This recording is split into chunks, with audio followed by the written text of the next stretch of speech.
Hot అంశాలపైన debate hot topic స్వాగతం. ప్రస్తుతం మనతో పాటు ఉన్నటువంటి అతిథుల్ని పరిచయం చేస్తాను. అద్దేపల్లి శ్రీధర్, వైఎస్ఆర్ కాంగ్రెస్ పార్టీ అధికార ప్రతినిధి, ప్రస్తుతం మనతో పాటు లైవ్లో జాయిన్ అవుతున్నారు. అలాగే భరత్ కుమార్, తెలంగాణ రాష్ట్ర సమితి అధికార ప్రతినిధి, ప్రస్తుతం మనతో పాటు లైవ్లో జాయిన్ అవుతున్నారు. కృష్ణాంజనేయులు, రాజకీయ విశ్లేషకులు మనతో పాటు లైవ్లో జాయిన్ అవుతున్నారు. చందు సాంబశివరావు, భారతీయ జనతా పార్టీ అధికార ప్రతినిధి కూడా మనతో పాటు లైవ్లో జాయిన్ అవుతున్నారు.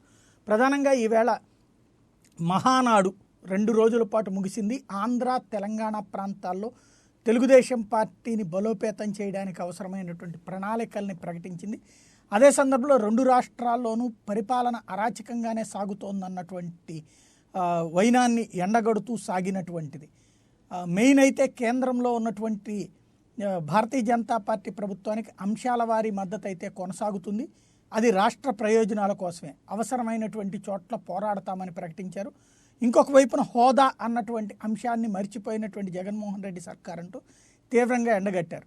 మరొక వైపున కేసీఆర్కి సంబంధించి తాను వచ్చాక వైద్యపరమైనటువంటి ఎలాంటి ఏర్పాట్లు చేయలేకపోయారు. ఒకప్పటి గాంధీ హాస్పిటల్ నుండి నిమ్స్ దాకా తానే అభివృద్ధి చేశానని చెప్పినటువంటి చంద్రబాబు గారు గాంధీ హాస్పిటల్ తనే ప్రారంభించానని, ఆ తర్వాత నిమ్స్ను కూడా ఎయిమ్స్ స్థాయికి అభివృద్ధి చెందడం వల్లనే ఆంధ్రప్రదేశ్ నుండి పెద్ద ఎత్తున తెలంగాణకి వెళ్తూ ఉన్నారంటే పరిస్థితి అర్థం చేసుకోవచ్చు అన్నటువంటిది ఆయన చేసినటువంటి ప్రసంగంలోని కీలకమైనటువంటి అంశం.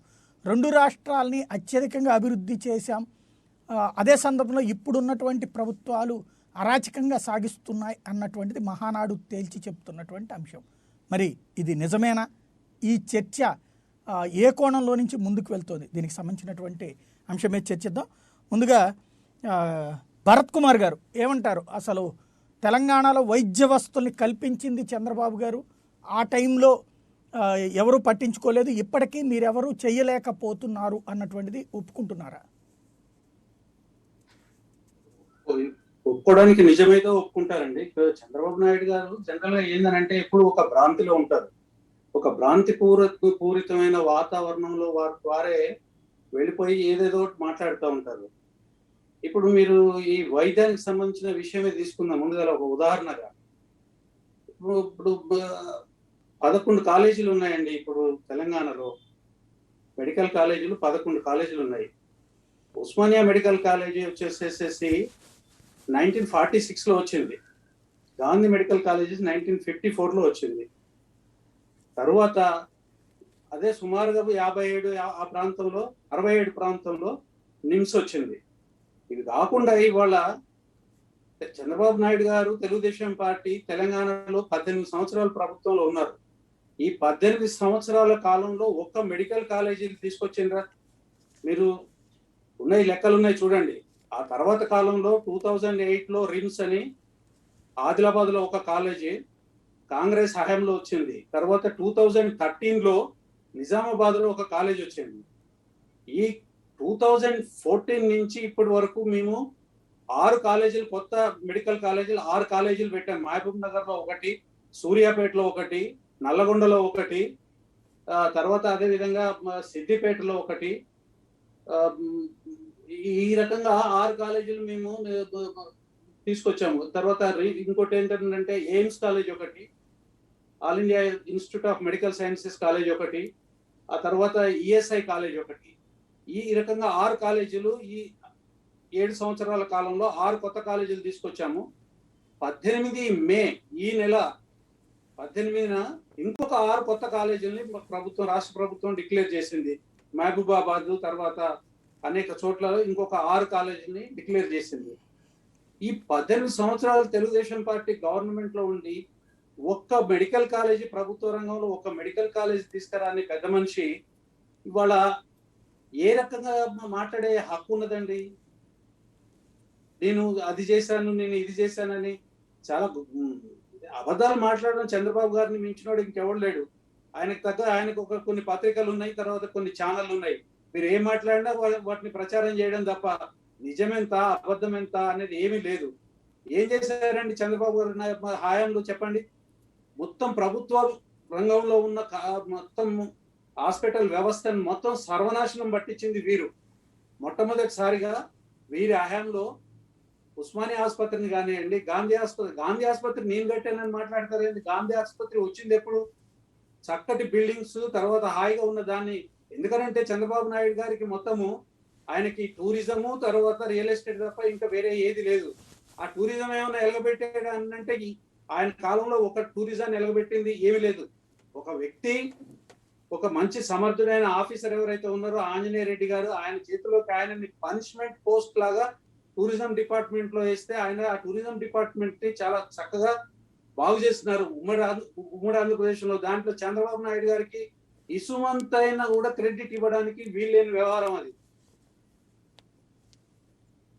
ఏ రకంగా చంద్రబాబు నాయుడు గారు టూరిజం రైట్, మళ్ళీ మీ దగ్గరికి వస్తానండి. మేము పెంచి పోషించినామని మాట్లాడతారండి, నాకు అర్థం కావట్లేదు.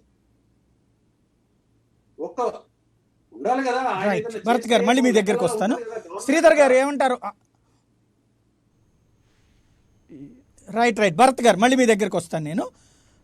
శ్రీధర్ గారు, ఆంధ్రప్రదేశ్లో నవరత్నాలు అనేటువంటిది ఒక పెద్ద అవినీతికి కారణమైనటువంటి అంశం.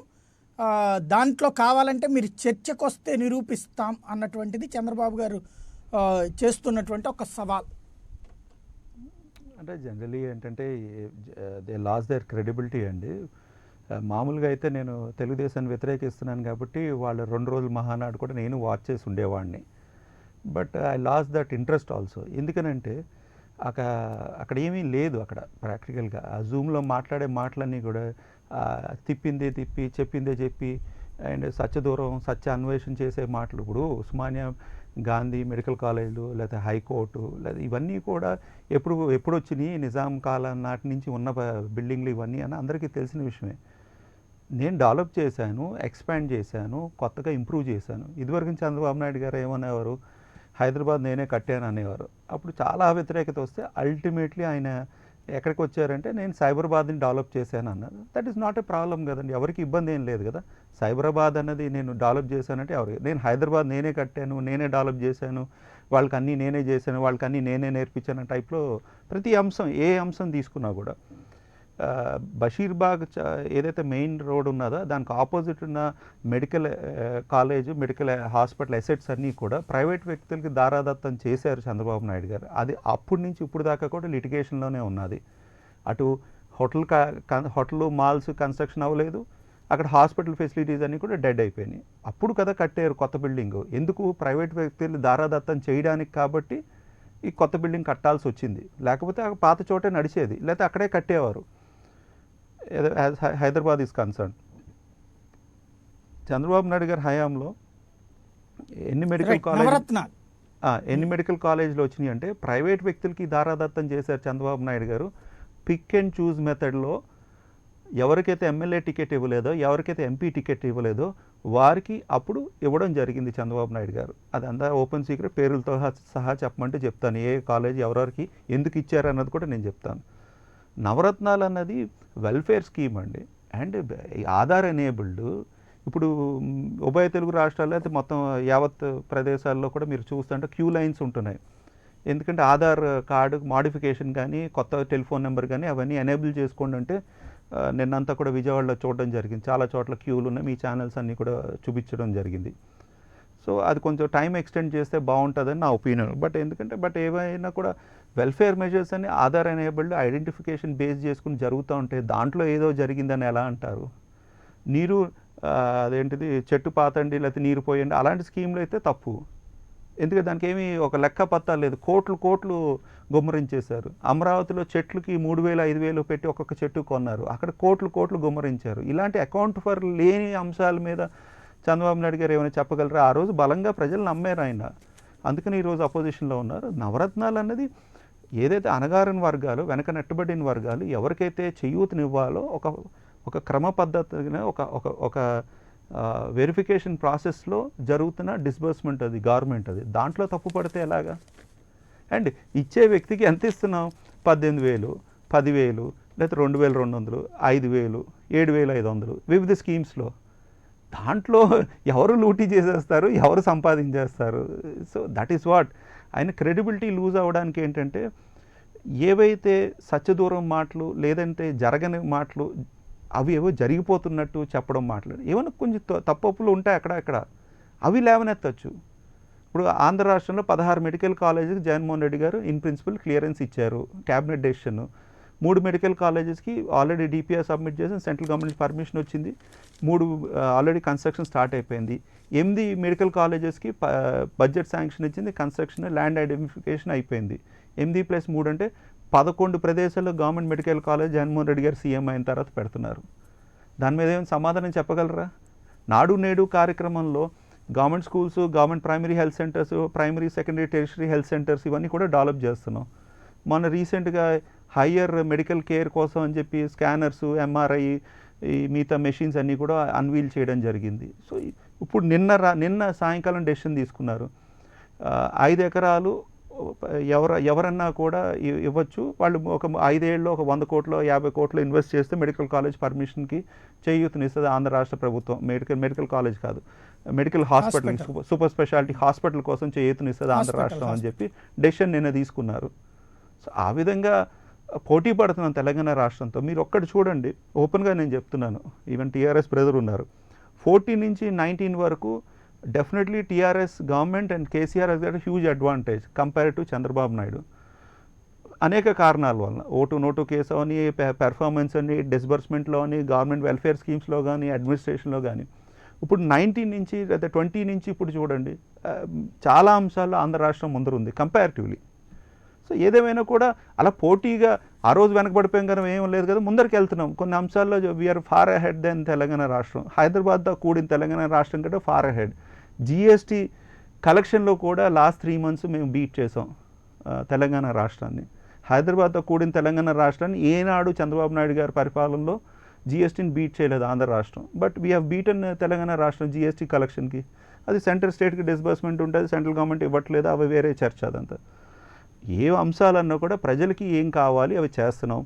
Immediate measure, then medium and long term, ఈ 3 విధాలుగా ఆంధ్ర రాష్ట్ర ప్రభుత్వం ముందరికి వెళ్తున్నది. ఆ విధంగా చేయూతనివ్వమని చెప్పి అందరినీ కోరుకుంటున్నాం. సింపుల్గా జూమ్లో మాట్లాడి ఉట్టినే ఏదో అనడం అనేది కరెక్ట్ కాదు. అండ్ ఫర్ దట్ మ్యాటర్ వారికి వంతపాడే పత్రికలు రాశారు. ఇదొకటే చెప్పేసాను సాయి, అందుబాటులోనే ఉంటాను అంటే చంద్రబాబు నాయుడు గారు అందుబాటులో లేనట్టే కదా. మీ సలహాలు తీసుకుంటాను అంటే మీరు సలహాలు ఇప్పుడు దాకా తీసుకోవట్లేదనే కదా. టీడీపీని బలోపేతం చేస్తాను అంటే టీడీపీ బలంగా లేదనే కదా. తెలంగాణ ప్రజల మనోభావాలు కూడా పనిచేస్తాను అంటే ఇప్పుడు దాకా పట్టించుకోలేదనే కదా. ఇవన్నీ కూడా వాళ్ళ పత్రికలో రాసిన. ఎన్టీ రామారావు గారికి భారతరత్న. సార్ పవర్లో ఉన్నప్పుడు మాట్లాడు, పవర్ పోయినప్పుడు మాట్లాడతారు, అది అందరికీ తెలిసిన విషయమే. మళ్ళీ మీ దగ్గరికి వస్తానని కృష్ణాంజనేయులు గారు ఏమంటారు? 2 రాష్ట్రాల విషయంలో తెలుగుదేశం పార్టీ తీర్మానాలు కానీ మహానాడు ఇంపాక్ట్ కానీ ఎలా ఉంటుంది? సాయి గారు నమస్తే. ప్యానల్లో ఉన్నటువంటి అదేపల్లి శ్రీధర్ గారికి, భరత్ గారికి, అదేవిధంగా చందు సాంబశివరావు గారికి కూడా నమస్కారం. ప్రైమ్ 9 వీక్షకులకు కూడా నమస్కారం. మహానాడు తీర్మానాలు, మహానాడు సందర్భంగా ఆ పార్టీ అధినాయకుడు చంద్రబాబు నాయుడు మాట్లాడినటువంటి మాటల మీద ఇప్పుడు వరకు చర్చ జరిగినటువంటి అంశాన్ని మనం చూసాం. ఇక్కడ చంద్రబాబు నాయుడు ధోరణి అంటే తెలంగాణలో కానివ్వండి, తెలంగాణలో మెడికల్ ఇన్ఫ్రాస్ట్రక్చర్ వీటి మీద మాట్లాడినటువంటి సందర్భంలో గాంధీ ఆసుపత్రి నేనే కట్టాను అలానేటువంటి విధంగా మాట్లాడటం అనేటువంటిది సరైనటువంటిది కాదు. కానీ ఆ బిల్డింగ్స్ అలాంటి ఇన్ఫ్రాస్ట్రక్చర్ ని డెవలప్ చేసి ఉండొచ్చు. ఏ ప్రభుత్వాలు ఉన్నా కూడా ఆయా ప్రభుత్వాలు ప్రధానంగా ప్రజారోగ్యము, అదేవిధంగా ఉద్యోగ ఉపాధి అవకాశాలు, విద్యా వైద్యం అనేటువంటి ఈ అంశాలు మేము ప్రాధాన్యత ఇస్తూ చేసేటువంటి పరిస్థితులు ఉంటాయి. అది చంద్రబాబు నాయుడు గారు హైదరాబాద్ విషయంలో, సైబరాబాద్ విషయంలో ఇన్ఫ్రాస్ట్రక్చర్, మెడికల్ సంబంధించినటువంటి ప్రజారోగ్యానికి సంబంధించినటువంటి ఆ ఇన్ఫ్రాస్ట్రక్చర్ మా హయాంలో డెవలప్మెంట్ ఎక్కువ చేశామని చెప్పుకోవటంలో ఎవరికి అభ్యంతరం ఉండదు, దాంట్లో సందేహం ఏమి లేదు. కానీ అన్ని మేమే ఉన్నప్పుడే చేసాం, తర్వాత ఏం జరగటం లేదు అనేటువంటిది కూడా సరైనటువంటిది కాదు. ఇప్పటి ప్రభుత్వాల యొక్క వైఫల్యాలని ఖచ్చితంగా చూపించవచ్చు. భరత్ గారు కూడా చెప్పినటువంటి అంశాల్లో కూడా మెడికల్ కాలేజీలకు సంబంధించినటువంటి అంశాలను కూడా ప్రస్తావించారు. దేశవ్యాప్తంగా కూడా ఈ బోధన ఆసుపత్రులకు సంబంధించినటువంటి విషయంలో ఒక డెసిషన్ తీసుకోవడం వల్ల అన్ని రాష్ట్రాల్లో కూడా ఈ బోధన ఆసుపత్రులు వస్తున్నాయి. అది మంచి పరిణామమే. అదే తరహాలో ఈ ఇన్ఫ్రాస్ట్రక్చర్ మెడికల్ కు సంబంధించినటువంటి ప్రభుత్వ ఆధీనంలో ఉండేటువంటి ఆసుపత్రులకు సంబంధించి ఆ విధమైనటువంటి ఇన్ఫ్రాస్ట్రక్చర్ డెవలప్ చేయడంలో అన్ని ప్రభుత్వాలు కూడా నిర్లక్ష్యం వహిస్తున్నాయి. అది ఆ, ఏ ఏ ప్రభుత్వం అయినా సరే గత తెలుగుదేశం ప్రభుత్వంలో ఏదో గొప్పగా చేశారు అనేటువంటి అనుకోవాల్సిన పని లేదు. అప్పుడు కూడా ఈ ప్రభుత్వ అధీనంలో ఉండేటువంటి ఆసుపత్రుల యొక్క అభివృద్ధి విషయంలో నిర్లక్ష్యం ఉంది. అది ఇప్పటికీ కొనసాగుతుంది. దాన్ని మనం అధిగమించాల్సినటువంటి అవసరం ఉంది అన్ని ప్రభుత్వాలు కూడా. ఇప్పుడు కరోనా సమయంలో అలాంటి పరిస్థితులు చాలా స్పష్టంగా కనపడ్డాయి. ఇక్కడ ఏమిటి అంటే చంద్రబాబు నాయుడు గారు ఇంకొక మాట కూడా అన్నాడు, అందరూ హైదరాబాద్ వైపు వస్తున్నారు, అది మేము చేసినటువంటి డెవలప్మెంట్ అని. ఇప్పటికీ గమనించండి, హైదరాబాద్ వైపు వచ్చే వాళ్ళందరూ కూడా గాంధీ ఆసుపత్రిలోనూ నిమ్స్ లోనో ఇంకో చోట ఆసుపత్రిలో వైద్యం చేయించుకోవడానికి వెళ్ళట్లా, అక్కడ ఉండేటువంటి ప్రైవేట్ ఆసుపత్రులకు వెళ్తున్నారు అని ఇక్కడికి సంబంధించినటువంటి వాళ్ళు. ఇది ఉమ్మడి ఆంధ్రప్రదేశ్ రాష్ట్రంలో మొత్తం అభివృద్ధి అంతా అది ఆసుపత్రులకు సంబంధించి కానీ మిగతా కానీ హైదరాబాద్ కేంద్రంగా జరిగినటువంటి దాని వల్ల జరిగినటువంటి పరిస్థితి, ప్రైవేట్ ఆసుపత్రుల వల్ల ఆ విధమైనటువంటి డెవలప్మెంట్ ఉన్నందువల్ల ప్రజలకు వచ్చేటువంటి సామాన్య ప్రజలకు వచ్చేటువంటి పెద్ద ఉపయోగం కూడా ఏం లేదు. ఇక ఆంధ్రప్రదేశ్ నవరత్నాల విషయానికి వచ్చేసరికల్లా చంద్రబాబు నాయుడు గారు ప్రస్తావించినటువంటి అంశాల మీద నేను సూటిగా స్పష్టంగా ఒక అంశాన్ని చెప్పదలుచుకున్నా. ఈ ప్రభుత్వము, వైఎస్ఆర్ ప్రభుత్వము నవరత్నాలు అనేటువంటిది వాళ్ళు ఏదైతే ఎన్నికలకు ముందు హామీలు ఇచ్చారో ఆ ఎన్నికల తర్వాత వాళ్ళు ఇచ్చినటువంటి హామీలను అమలు చేసేటువంటి ప్రయత్నాన్ని మాత్రము నేను స్వాగతిస్తున్నాను. నవరత్నాల పేరుతో జరిగేటువంటి అన్ని రకాల సంక్షేమ కార్యక్రమాల వల్ల ప్రజలకు ఉపయోగం జరుగుతుంది. ఇది ఉపయోగం జరగటం లేదనేటువంటి మేము ప్రతిపక్ష పార్టీ కాబట్టి విమర్శలు చేస్తామనేటువంటి విధంగా తెలుగుదేశం మాట్లాడటం వల్ల ప్రజల్లో వాళ్ళకు ఉండేటువంటి సానుకూలత అనేటువంటిది తెలుగుదేశంకు ఉండదు అని నేను భావిస్తున్నాను. ఇక్కడ అంశం ఏమిటి అంటే కేవలము నవరత్నాలు సంక్షేమ పథకాల వల్ల మాత్రమే ఉపయోగం ఉండదు. ఒకవైపు రాష్ట్ర అభివృద్ధి కూడా జరగాలి, పరిశ్రమలు ఉద్యోగ ఉపాధి అవకాశాలు పెరగటానికి రాష్ట్ర ప్రభుత్వం నిర్లక్ష్యం వహిస్తుంది అనేటువంటి అంశాలను హైలైట్ చేయొచ్చు. ఆ అంశాలని ఆ విధమైనటువంటి వైఫల్యాన్ని ఖచ్చితంగా తెలుగుదేశం ఎత్తి చూపించవచ్చు. కానీ ప్రజలకు అందేటువంటి ఈ సంక్షేమ పథకాల వల్ల ఏ ఉపయోగం లేదనేటువంటి మాటల వల్ల పెద్ద ప్రయోజనం ఉండదు. అయితే ఈ విధంగా సంక్షేమ పథకాల్లో అవినీతిని ఎక్కువ హైలైట్ చేస్తుంది తెలుగుదేశం. ఇక్కడ ఏమిటి అంటే సంక్షేమ పథకాలని నాకు అందుతున్నాయా లేదనేటువంటిది సామాన్యుడు చూస్తారు తప్ప దాంట్లో ఎంత అవినీతి జరుగుతుంది ఏమిటి అనేటువంటి అంశాలకి దానికి సెకండరీ ప్రయారిటీ ఇస్తాడు పౌరుడు అనేటువంటి వాళ్ళు. తనకు ఆ విధమైనటువంటి పథకాలు అందుతున్నాయా లేవా, తనకు లబ్ధి జరుగుతుందా లేదనేటువంటి చూస్తాడు. అదే అంశం మీద తెలుగుదేశం కూడా ప్రభుత్వం యొక్క వైఫల్యాలు ఏదంటే ఈ రోజున పెన్షన్ కి సంబంధించినటువంటి విషయంలో పెన్షన్ ని తెలుగుదేశం హయాంలో ఉండేటువంటి దాంట్లో 2000 మేము 2500 చేస్తాము లేకపోతే 3000 చేస్తామని చెప్పినటువంటి వైఎస్ఆర్ కాంగ్రెస్ పార్టీ దశల వారీగా చేస్తామనేటువంటి వైఎస్ఆర్ కాంగ్రెస్ పార్టీ ప్రభుత్వం దాన్ని అమలు చేయడంలో వైఫల్యాలు ఉంటే దానికి ప్రశ్నిస్తే అంటే అరే మాకు రావాల్సినటువంటి ఈ పెన్షన్ విషయం పెరగాల్సినటువంటి పెన్షన్ విషయంలో చంద్రబాబు నాయుడు ప్రశ్నిస్తున్నాడు అనేటువంటి ప్రజలు హర్షిస్తారు, అలాంటి ప్రశ్నించవచ్చు. కానీ పెన్షన్ అదే విధంగా ఇసుకకు సంబంధించినటువంటి ఫెయిల్యూరు, అదే విధంగా మద్య నిషేధానికి సంబంధించినటువంటి ఆ దశల వారీ మద్య నిషేధంలో దానికి సంబంధించినటువంటి అమలు విషయంలో ఉన్నటువంటి వైఫల్యాన్ని ప్రశ్నించాలి తప్ప మొత్తం ఈ స్కీమ్స్ అన్ని ప్రయోజనం లేదనేటువంటి విధంగా మాట్లాడటం వల్ల తెలుగుదేశానికి పెద్దగా వనగూడేటువంటి అంశాలు చాలా తక్కువగా ఉన్నాయని నేను భావిస్తున్నాను. అదే విధంగా రాజకీయ పరమైనటువంటి కొన్ని తీర్మానాలను కూడా ఈ రోజున మహానాడులో చేశారు. చేసినటువంటి రాజకీయ చాలా కీలకమైనటువంటి మేము ఏవైనా కొన్ని తప్ప మళ్ళీ అక్కడికి వద్దాం. ఒక్క నిమిషం కృష్ణాంజనేయులు గారు, మళ్ళీ 1 by 1 వద్దాం, దాని తర్వాత వద్దాం, మళ్ళీ దాని దగ్గరికి నెక్స్ట్ వద్దాం. ఒక్కసారి కృష్ణాంజనేయులు గారు మళ్ళీ దాని దగ్గరకు వద్దాం. 1 by 1 మళ్ళీ అందరూ మాట్లాడాలి కదా, ఒక్కసారి మళ్ళీ వద్దాం అక్కడికి.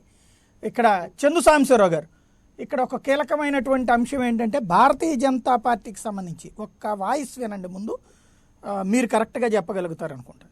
ఈరోజు ఎన్టీ రామారావు గారు ఈరోజు బీజేపీ ప్రభుత్వం కేంద్రంలో అధికారంలో ఉందన్నా, మోడీ గారు ప్రధానమంత్రి అయ్యారన్నా దానికి కారణం విశ్వవిఖ్యాత నట సార్వభౌముడు నందమూరి తారక రామారావు అని ఒక తెలుగుదేశం పార్టీ కార్యకర్తగా గర్వంగా చెప్తున్నాను. ఈరోజు ఎన్టీ రామారావు గారు ఈరోజు బీజేపీ ప్రభుత్వం కేంద్రంలో అధికారంలో ఉందన్నా, మోడీ గారు ప్రధానమంత్రి అయ్యారన్నా దానికి కారణం విశ్వవిఖ్యాత నట సార్వభౌముడు నందమూరి తారక రామారావు అని ఒక తెలుగుదేశం పార్టీ కార్యకర్తగా గర్వంగా చెప్తున్నాను. రైట్. సాంబశివరావు గారు, ఇదేంటి ఎన్టీ రామారావు గారు మోడీని ప్రధానమంత్రిని చేశారా? సాయి గారు, మీకు వీరాంజనేయులు గారికి, శ్రీధర్ గారికి, భరత్ గారికి అందరికి కూడా వెరీ గుడ్ మార్నింగ్, నమస్కారం. ఇంతవరకు జరిగిన చర్చలో స్ఫూర్తి ఏంటో అచ్చెన్నాయుడు గారు మాట్లాడిన మాటల్లో స్ఫూర్తి కూడా అదే. మా కోడి కుయ్యకపోతే మీకు తెల్లారేదా, మేము లేకపోతే మీరు ఉండేవాళ్ళ, మా పార్టీ లేకపోతే మిగతా పార్టీలు ఉండేవా, మేము లేకముందు అసలు రాజకీయాలు ఉన్నాయా, మేము వచ్చిన తర్వాతే కదా అడ్మినిస్ట్రేషన్ అంతా వచ్చింది, మేము లేకపోతే ఈ రాష్ట్రాలు ఎలా బతుకుతాయో కదా. ఈ టిపికల్గా చివరి దశలో ఉన్న తల్లిదండ్రులు బాధపడే అంశాలు అనమాట. వాళ్ళు లైఫ్ అంతా ఏం చేశారో వాళ్ళకి తెలియదు, కానీ చివరిలో మాత్రం వాళ్ళకి అనేక డౌట్స్ వస్తాయి. నేను వెళ్ళిపోయినాక నా కొడుకులు కూతుర్లు ఎట్టా బతుకుతారా అని. అంటే your entire life was a failure అని ఇండైరెక్ట్ గా ఒప్పుకుంటారు వాళ్ళు. అలాగే 1952 నుంచి జనసంఘ్ పేరుతోటి కాంగ్రెస్ కు వ్యతిరేక విధానాలతోటి డాక్టర్ శ్యామప్రసాద్ ముఖర్జీ గారు, తర్వాత దీన్ దయాళ్ ఉపాధ్యాయ గారు, ఆ పరంపర కొనసాగుతూ ఇప్పటి వరకు బీజేపీ అంచెలంచెలుగా ఎదుగుతూ కాంగ్రెస్ కు వ్యతిరేక శక్తిగా, ఒక జాతీయ పార్టీగా, ఒక ఎన్డీఏ ప్రధాన లీడర్గా, ఎన్డీఏ కూటమికి ఒక నాయకత్వాన్ని వహిస్తూ అంచెలంచెలుగా భారతీయ జనతా పార్టీ ఎదుగుతుంది. అయితే 1982లో ఎన్టీ రామారావు గారు తెలుగుదేశం పార్టీ స్థాపించడం కూడా ప్రత్యేక పరిస్థితుల్లో అప్పుడున్న అవసరాల కొద్దీ అది అవసరం అని నేను భావిస్తాను. అది చారిత్రక అవసరం అని కూడా నేను భావిస్తాను. ఆ మహానుభావుడికి ఆయన జన్మదిన సందర్భంగా, నిన్న ఆయన జన్మదినం కాబట్టి మనం నివాళులు అర్పించుకుంటూ, ఆయన ఒక కొత్త విధానానికి తెరలేపిన మాట వాస్తవం.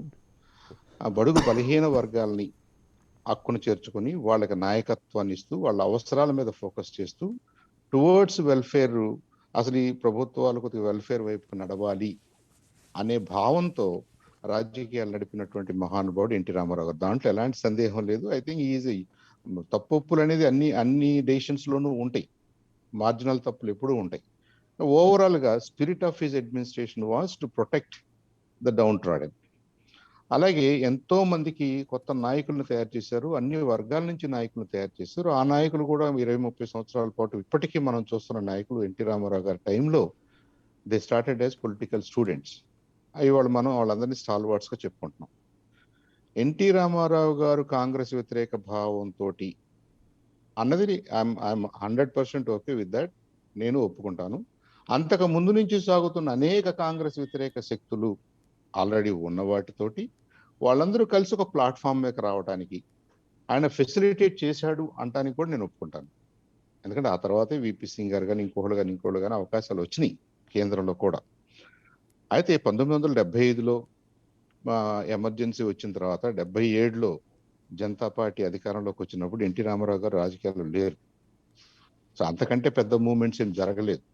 ఆ మూమెంట్ సస్టైన్ అయిందా లేదనేది వేరే క్వశ్చన్. 77లో జనతా పార్టీ అధికారంలో రావటం అనేది కాంగ్రెస్ పార్టీకి ఇందిరాగాంధీ గారి శక్తిని ఎదిరించి దేశంలో ప్రత్యామ్నాయ రాజకీయాలు, ఒక national opposition after communist parties రాగలిగారు, తేగలిగారు. అంటే అది అనేక మంది అప్పుడున్నటువంటి పెద్దలు, జయప్రకాష్ నారాయణ గారు కానివ్వండి, మొరార్జీ దేశాయ్ గారు కానివ్వండి, చరణ్ సింగ్ గారు కానివ్వండి, ఆ స్టాల్వార్డ్స్ అందరూ చేసినటువంటి కృషి. దానికి 80లో ఎన్టీ రామారావు గారు as he gave some charisma especially in Andhra Pradesh. అప్పటి వరకే ఆంధ్రప్రదేశ్ అన్రూలీగా ఉండేది, ప్రో కాంగ్రెస్ గానే ఉండేది. అలాంటి ప్రో కాంగ్రెస్ స్టేట్ లో కొద్దిగా కాంగ్రెస్ వ్యతిరేక భావాలు అలాంటి కూటమి ఏర్పాటు చేయటంలో, అలాంటి నాయకత్వాన్ని డెవలప్ చేయటంలో ఎన్టీ రామారావు గారు డెఫినెట్ గా హీ వాజ్ సక్సెస్ఫుల్. ఆయన మనం we should appreciate his efforts. ఇప్పుడు అక్కడి నుంచి అచ్చెన్నాయుడు గారి స్టేట్మెంట్ దగ్గరకే వద్దాం. మీరు అందరినీ కూడగట్టుకుని కాంగ్రెస్ వ్యతిరేక శక్తుల్ని ఒక ప్లాట్ఫామ్ మీద తెచ్చి ఒక శక్తిగా ఎదగటానికి, ఆల్టర్నేటివ్ రాజకీయాల కోసం ఎదగటానికి ఎన్టీ రామారావు గారు శ్రమ పడ్డాడు. ఆయన నాయకత్వాన్ని అందరూ అభినందించారు. భారతీయ జనతా పార్టీ కూడా అలాంటి కూటమిలో ఆయన మొదటి ఎలక్షన్ లో కూడా భాగస్వామిగా ఉంది. ఆ తర్వాత అనేక సందర్భాల్లో భారతీయ జనతా పార్టీ, తెలుగుదేశం కలిసి కూడా పనిచేసింది. అంటే ఎంతో కొంత భావ సారూప్యత ఉంది అనే భావంతో. అలాంటి భారతీయ జనతా పార్టీని కాదనుకుని, అలాంటి నాయకత్వాన్ని కాదనుకుని ఒక 38 ఏళ్ల తర్వాత ఏ పార్టీకి, ఏ భావజాలానికైతే వ్యతిరేకంగా తెలుగుదేశం పార్టీ స్థాపించబడిందో, అన్న ఎన్టీ రామారావు గారు స్థాపించారో, మరి అదే పార్టీ కాంగ్రెస్ వైపుకు జరగటానికి, కాంగ్రెస్ తో పొత్తు పెట్టుకోవటాన్ని అచ్చెన్నాయుడు గారు విశ్లేషించుకోవాలి, ఈ మహానాడు విశ్లేషించుకోవాలి. లాస్ట్ మహానాడులో కూడా నేను అదే క్వశ్చన్ పోస్ట్ చేశాను, వాళ్ళు ఏం విశ్లేషించలేదు. అదేమంటే ఏమన్నారంటే మేము ప్రస్తుతానికి అలయన్స్ లో లేం కదా అన్నారు. అసలు మీరు 2019 ఎలక్షన్స్ లో నేషనల్ స్థాయిలో వాళ్లతో పొత్తు పెట్టుకోవటానికి కాంగ్రెస్ పార్టీ నాయకత్వం, కాంగ్రెస్ పార్టీ విధానాలు మారి 1982 నాటి కాంగ్రెస్ వేరు, ఇప్పటి కాంగ్రెస్ వేరని మీకు నమ్మకం కుదిరిందా?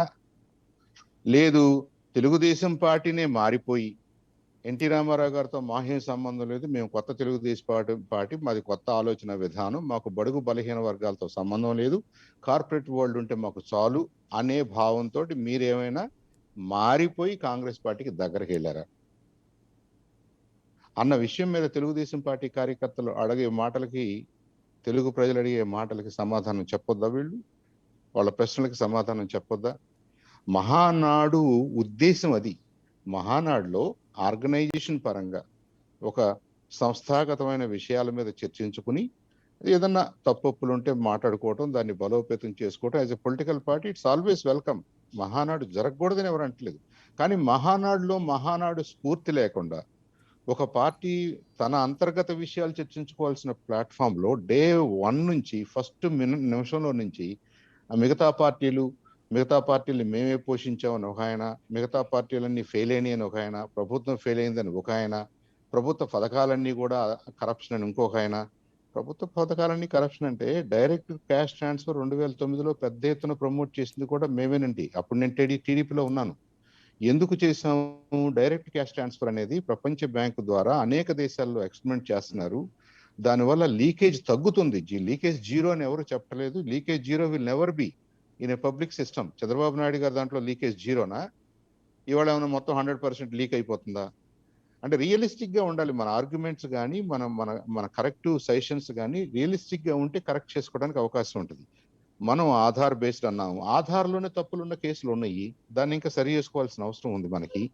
ఆధార్ బేస్డ్ ఇంకో అకౌంట్ బేస్డ్ అనుకున్నప్పుడు మీకు అకౌంటబిలిటీ పెరిగింది, ట్రాన్స్పరెన్సీ పెరిగింది, మీరు అసెస్ చేసుకోవటానికి, రివ్యూ చేసుకోవటానికి, ఆడిట్ చేసుకోవటానికి అవకాశాలు పెరిగినాయి. కాబట్టి జనరల్ గా ఆఫీసర్స్ కూడా ఎట్టబడితే అట్ట చేయడానికి ఇబ్బంది పడతారు. రాజకీయ నాయకులు కూడా దాన్ని ప్రోత్సహించడానికి అవకాశాలు తగ్గినాయి. అంటే గతంలో కంటే ఇప్పుడు తగ్గిందని ఒప్పుకోవాలా? లేదు, గతంలో మనం పేపర్ బేస్డ్ సిస్టమ్, జన్మభూమి సిస్టంలో నడిపిన విధానమే బాగుందని ఒప్పుకోవాలా? చంద్రబాబు నాయుడు గారు దేన్ని ప్రమోట్ చేస్తున్నారు? అసలు ఎలాంటి అడ్మినిస్ట్రేషన్ ప్రమోట్ చేస్తున్నారు? పేపర్ బేస్డ్ జన్మభూమి ఉంటే బాగుంటది అని అందలుచుకుంటే అనమనండి. ఈ డైరెక్ట్ ట్రాన్స్ఫర్లు, వాలంటీర్ సిస్టము, ప్రభుత్వం మానిటరింగ్ ఇదంతా కూడా ఫెయిల్ అయింది. ఇలాంటిది వద్దు మనకి. Let's go back. మళ్ళీ చంద్రబాబు నాయుడు గారి అడ్మినిస్ట్రేషన్ లోకి వెళ్దాం. మళ్ళీ అంతకు ముందు 2003 వరకు 4 వరకు ఏం జరిగిందో అక్కడికి వెళ్దాం. అలా వెనక్కి తీసుకెళ్దాం అని అనుకుంటున్నాడు ఆయన. ఈ హ్యాస్ టు బి ప్రొయాక్టివ్, ఈ హ్యాస్ టు లుక్ ఫార్వర్డ్. ముందు భవిష్యత్తులో ఏం జరగబోతుందో దాన్ని ఉద్దేశిస్తూ ఆయన మాట్లాడితే ఏమైనా ఉపయోగం ఉంటుంది కానీ, వాళ్ళ నాయకులు మాట్లాడితే ఉపయోగం ఉంటుంది కానీ, అచ్చెన్నాయుడు గారు అదే స్టేట్మెంట్ అయిన తర్వాత అక్కడ ఉన్న వాళ్ళు ప్రెస్ మిత్రులు ఒక్క మాట అడగాల్సింది, మరి మీరు అంత భావసారూప్యతతో పనిచేసి ఉంటే గో బ్యాక్ మోడీ అని, మోడీ డౌన్ అని, బీజేపీ పనికిరాదని ఎందుకన్నారండి? అదే టైంలో మీరు ఎవరికైతే వ్యతిరేకంగా ఉదయించారో మరి వాళ్ళని ఎందుకు మీరు భుజాన్ని వేసుకుని వాళ్ళతో పార్ట్నర్షిప్ కోసం ట్రై చేస్తున్నారు? అప్పటికి ఇప్పటికీ రాహుల్ గాంధీ గారే కాబోయే ప్రధానమంత్రి, రాహుల్ గాంధీ గారిని ప్రధానమంత్రి చేస్తామని మీరు ఎలా అనుకున్నారు? అంటే తెలుగుదేశం పార్టీ అంత చావలేక ఏమంటదని ఆ రూట్ బలం లేక చేవ చచ్చిపోయిందా? కొత్త నాయకులు లేరా? కొత్త నాయకత్వం లేదా? మీరు 40 సంవత్సరాల తర్వాత మీరు ఏ స్థాయి నాయకుల్ని తయారు చేస్తున్నారు, ఎలాంటి వాళ్ళని తయారు చేస్తున్నారో రివ్యూ చేసుకోరా? ఒకప్పుడు ఎర్రంనాయుడు గారు ఉన్నారు, యనమల రామకృష్ణ గారు ఉన్నారు, కోడెల శివప్రసాద్ గారు ఉన్నారు. అంటే ఎవరు వాళ్ళందరూ ఎన్టీ రామారావు గారు మహానుభావుడు. చిన్నవాళ్ళు రావాలి, చదువుకున్న వాళ్ళు రావాలి, కొత్త వాళ్ళు రావాలని ఎంకరేజ్ చేస్తే వచ్చినటువంటి నాయకులు రాష్ట్రంలో కానీ దేశంలో కానీ నాయకులుగా ఎదిగారు. చంద్రబాబు గారిని ఒక్క మాట చెప్పమనండి, ఒక్క పేరు చెప్పమనండి, చెప్పలేకపోతున్నాడు కదా. అంటే చంద్రబాబు నాయుడు గారు ఎన్నాళ్ళు పార్టీ ప్రెసిడెంట్ గా ఉండి ఒక్క కొత్త నాయకుడిని ఆఫ్ నేషనల్ ఇంపోర్ట్ చేయలేకపోయారు. ఆయనకి ఏంటంటే ఆయన ప్రయారిటీస్ ఆయనకు ఉండుంటాయి. మా అబ్బాయినో, మా అమ్మాయినో, ఇంకొకళ్ళనో, మా బంధువులను చేసుకోవాలనుకుంటే బయట వాళ్ళు కనపడరు. అలాంటి దురదృష్టకర పరిస్థితుల్లో ఆయన నాయకత్వం ఉన్నప్పుడు వాళ్ళు ఏదో నేను దేశ రాజకీయాలు నడిపిస్తాను, బీజేపీనే మేము నడిపించాము, బీజేపీలో వాళ్ళ మోడీ ప్రధానమంత్రి అవడానికి మేము కారణం అంట అనేది చాలా అంటే అవుట్ ఆఫ్ రీచ్ అని నేను అనుకుంటున్నాను. కాకపోతే దాని పర్యవసానం అర్థం కాక రైట్. అలాంటి బీజేపీతో కాదనుకుని కాంగ్రెస్ తో ఎందుకు వెళ్తున్నారో, కాంగ్రెస్ ఇప్పుడు వాళ్ళకి ఎలా ఫ్రెండ్ అయిందో చెప్పలేని అచ్చెన్నాయుడు గారు ఏదో ఆవేశపూరితంగా మాట్లాడేసి ఉంటాడు. మోడీ గారిని కూడా కలుపుకుంటే మాకేదో కొంత ఇమేజ్ పెరుగుద్ది అనుకుని. రైట్. కాబట్టి ఇక్కడ let them భరత్ గారు, focus on their internal Telugu Desam issues. Party Mahanadu తర్వాత ఓకే తప్పకుండా మళ్ళీ మీ దగ్గరికి వస్తానండి. భరత్ గారు, తెలుగుదేశం పార్టీ క్రిందటిసారి అయితే 2018లో కాంగ్రెస్ పార్టీతో కలిసి ప్రయాణం చేసింది. ఇప్పుడు ఎలా ఉందనుకుంటున్నారు? మొన్నటి దెబ్బల తర్వాత అది కనుక మళ్ళీ బీజేపీతోనో కాంగ్రెస్తోనో కలిసి వస్తే మహానాడు స్ఫూర్తితో ఏమన్నా తెలంగాణ రాష్ట్ర సమితికి ఎదురు దెబ్బ ఉంటుంది అనుకుంటున్నారా? సార్, ప్రతి రాష్ట్రంలో కానీ దేశంలో కానీ ప్రతి పొలిటికల్ పార్టీ వాళ్ళ ప్రజెన్స్ ని ప్రూవ్ చేసుకోవడానికి కొత్త కొత్త ఎజెండాలతోని ఇప్పుడున్న ప్రభుత్వాలు ఏ రకంగా తప్పులు చేసినాయి అనేది సహేతుకంగా వాళ్ళు చూపించి రాజకీయాల్లో వాళ్ళు ఎన్నికలలో ప్రజల దగ్గరికి పోయేదానికి ఏ రకమైన ప్రతిబంధకాలు ఈ దేశంలో లేవు. అదే మాదిరిగా ఇవాళ టీడీపీ కూడా ఈ రాష్ట్రంలోకి రావాలంటే రావచ్చు. కానీ మీరు గతంలో ఏం చేశారు? 18 సంవత్సరాలు మీ పరిపాలనలో తెలంగాణలో మీరు ఏం చేసినారు? తర్వాత ఏం ఇప్పుడు చేసేది ఏ ఇక్కడ ఒక చిన్న డౌట్ అండి. మీ దగ్గర బెటర్ భరత్ గారు, మీరు మంచి పాయింట్ రైట్ చేశారు. ఒక చిన్న డౌట్ ఏంటంటే, ఇప్పటికి కూడా ఆంధ్రప్రదేశ్లో అన్నిత్యం చెప్పేది తెలంగాణ అభివృద్ధి, అసలు హైదరాబాద్ అనేటువంటిది 1 కోట్ల రూపాయలు, 1000 కోట్ల రూపాయల సంపాదన అంటే ఓన్లీ బికాజ్ ఆఫ్ బాబు. అంతకుముందు ఎంత ఉందో, కావాలంటే ఆయన వచ్చిన తర్వాత ఎంత ఉందో, ఆ తర్వాత ఎంత ఉందో చూసుకోండి. అది అంత చేయగలిగింది ఆయన వల్లనే ఇప్పుడు ఆనాటి ఫలాలు మీరందరూ అనుభవిస్తున్నారు అనినే ఇప్పుడు ఆంధ్రాలో అందుకోసమనినే చంద్రబాబు గారిని గెలిపించండి అనినే కోరుతూ ఉంటారు. అట్లాంటప్పుడు మీరేమో అక్కడేం జరగలేదు అంటారు. ఏది కరెక్ట్ అనుకోవాలి జనం? ఏది నిజమని తెలుసుకోవాలి? ఒకే విషయాన్ని ఒక అభూత కల్పనని ఒకే విషయాన్ని అబద్ధాన్ని 100 సార్లు చెప్తే నిజమవుతుందని నమ్మే పద్ధతికి టీడీపీ పార్టీ తీసుకొని వచ్చిందండి జనాల్లో. తర్వాత వాళ్ళు బాగా నమ్ముతారు. ఒక అబద్ధాన్ని 100 సార్లు చెప్తే అది నిజమైపోతుందని టీడీపీ వాళ్ళు నమ్ముతూ ఉంటారు. అది చాలా ఫ్రీక్వెంట్ గా దాన్ని ఎక్స్పెరిమెంట్ కూడా చేస్తూనే ఉంటారు. హైదరాబాద్ నగరం అనేది చంద్రబాబు నాయుడు గారు డెవలప్ చేసినారు. ఇంకా అంతకుముందు హైదరాబాద్ ఏదో చాలా చిన్న ఊరు, తర్వాత లేకపోతే ప్రపంచానికి తెలియంది అన్నట్టుగా మాట్లాడితే ఇది చాలా అవమానకరమైన వ్యవహారం అండి. హైదరాబాద్ అనేది గత 100 సంవత్సరాలుగా 40th largest city in the world. 40th largest city, ఒకప్పుడు 20th richest city in the world. దాన్ని నేనే కట్టాను, నేనే చేశాను, లేకపోతే హైదరాబాద్ లేదు అని మాట్లాడము. కాలక్రమేణా వచ్చే అభివృద్ధి ఏదైతే ఉందో దాని మూలంగా హైదరాబాద్ ఎప్పటికప్పుడు అప్డేట్ అవ్వకుంటూ డెవలప్ అవుతూ వచ్చిందే తప్ప ఇది ఏ ఒక్కళ్ళు డెవలప్ చేసిందని చెప్పేదానికి 400 సంవత్సరాల చరిత్ర ఉన్న నగరము నేను కట్టానని మాట్లాడేది ఎంత స్టూపిడిటీ అండి ఇది. ఈ రకంగా మాట్లాడవచ్చు అసలు ఎవరైనా? అంత పరిణితి చెందిన నాయకులు మీరు ఏమనుకుంటున్నారంటే దీనివల్ల మీకు ఒక లబ్ధి పొందుతామని చంద్రబాబు నాయుడు గారు, తెలుగుదేశం వాళ్ళు అనుకుంటూ కానీ దానివల్ల నష్టం జరుగుతుంది. ఎందుకంటే ప్రజలు విఘ్నులు, ప్రజలు చాలా రుజువర్తనతోనే ఆలోచన చేస్తారు వాళ్ళు. ఇట్లాంటి మాటలు మీరు మాట్లాడుతూ ఉంటే హైదరాబాద్ లో ఏం చేశారండి? హైదరాబాద్ లో నాకు ఒక విషయం, ఇప్పుడు సైబరాబాద్ గురించి, హైటెక్ గురించి మాట్లాడుతూ ఉన్నారు. డ్రైనేజ్ కూడా లేకుండా కట్టాడండి ఆయన హైటెక్ సిటీని. డ్రైనేజ్ వ్యవస్థ లేకుండా కట్టినాడు. హైదరాబాద్ లో డ్రైనేజ్ వ్యవస్థ ఎట్లా ఉందండి ఉమ్మడి రాష్ట్రం రాకముందు? ప్రపంచానికి మొత్తం తెలుసు. ఒక ఉదాహరణ ఉన్నది. తర్వాత అక్కడ ఎగ్జిస్ట్ అయ్యి ఉన్న డ్రైనేజ్ వ్యవస్థని కంటిన్యూ చేయాలనా? లేదు. 1 మీటర్ వ్యాసం కూడా లేని డ్రైనేజ్ వ్యవస్థ పెట్టడం మూలంగా ఏమైందంటే వర్షం వచ్చిన ప్రతిసారి కూడా హైటెక్ సిటీ మునిగిపోతా ఉంటుంది. ఇది చంద్రబాబు తర్వాత ఒక 1411 కిలోమీటర్ల ఓపెన్ డ్రైన్ డెవలప్ చేసినారు. ఓపెన్ డ్రైన్ ఇది డెవలప్మెంట్ నిదర్శనం అండి.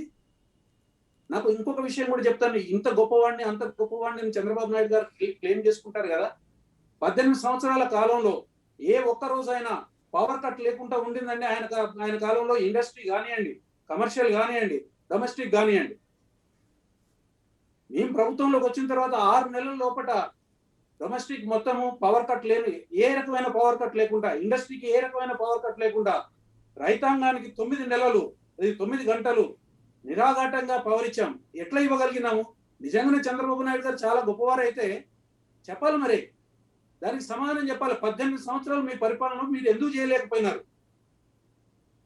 ఆకాశం నుంచి పవర్ ఏమి ఊడిపడలేదు కదండి, ఉన్న పవర్ ని మేనేజ్ చేశాం కదా. ఇది ఎందుకు చేయలేకపోయినారు మీరు?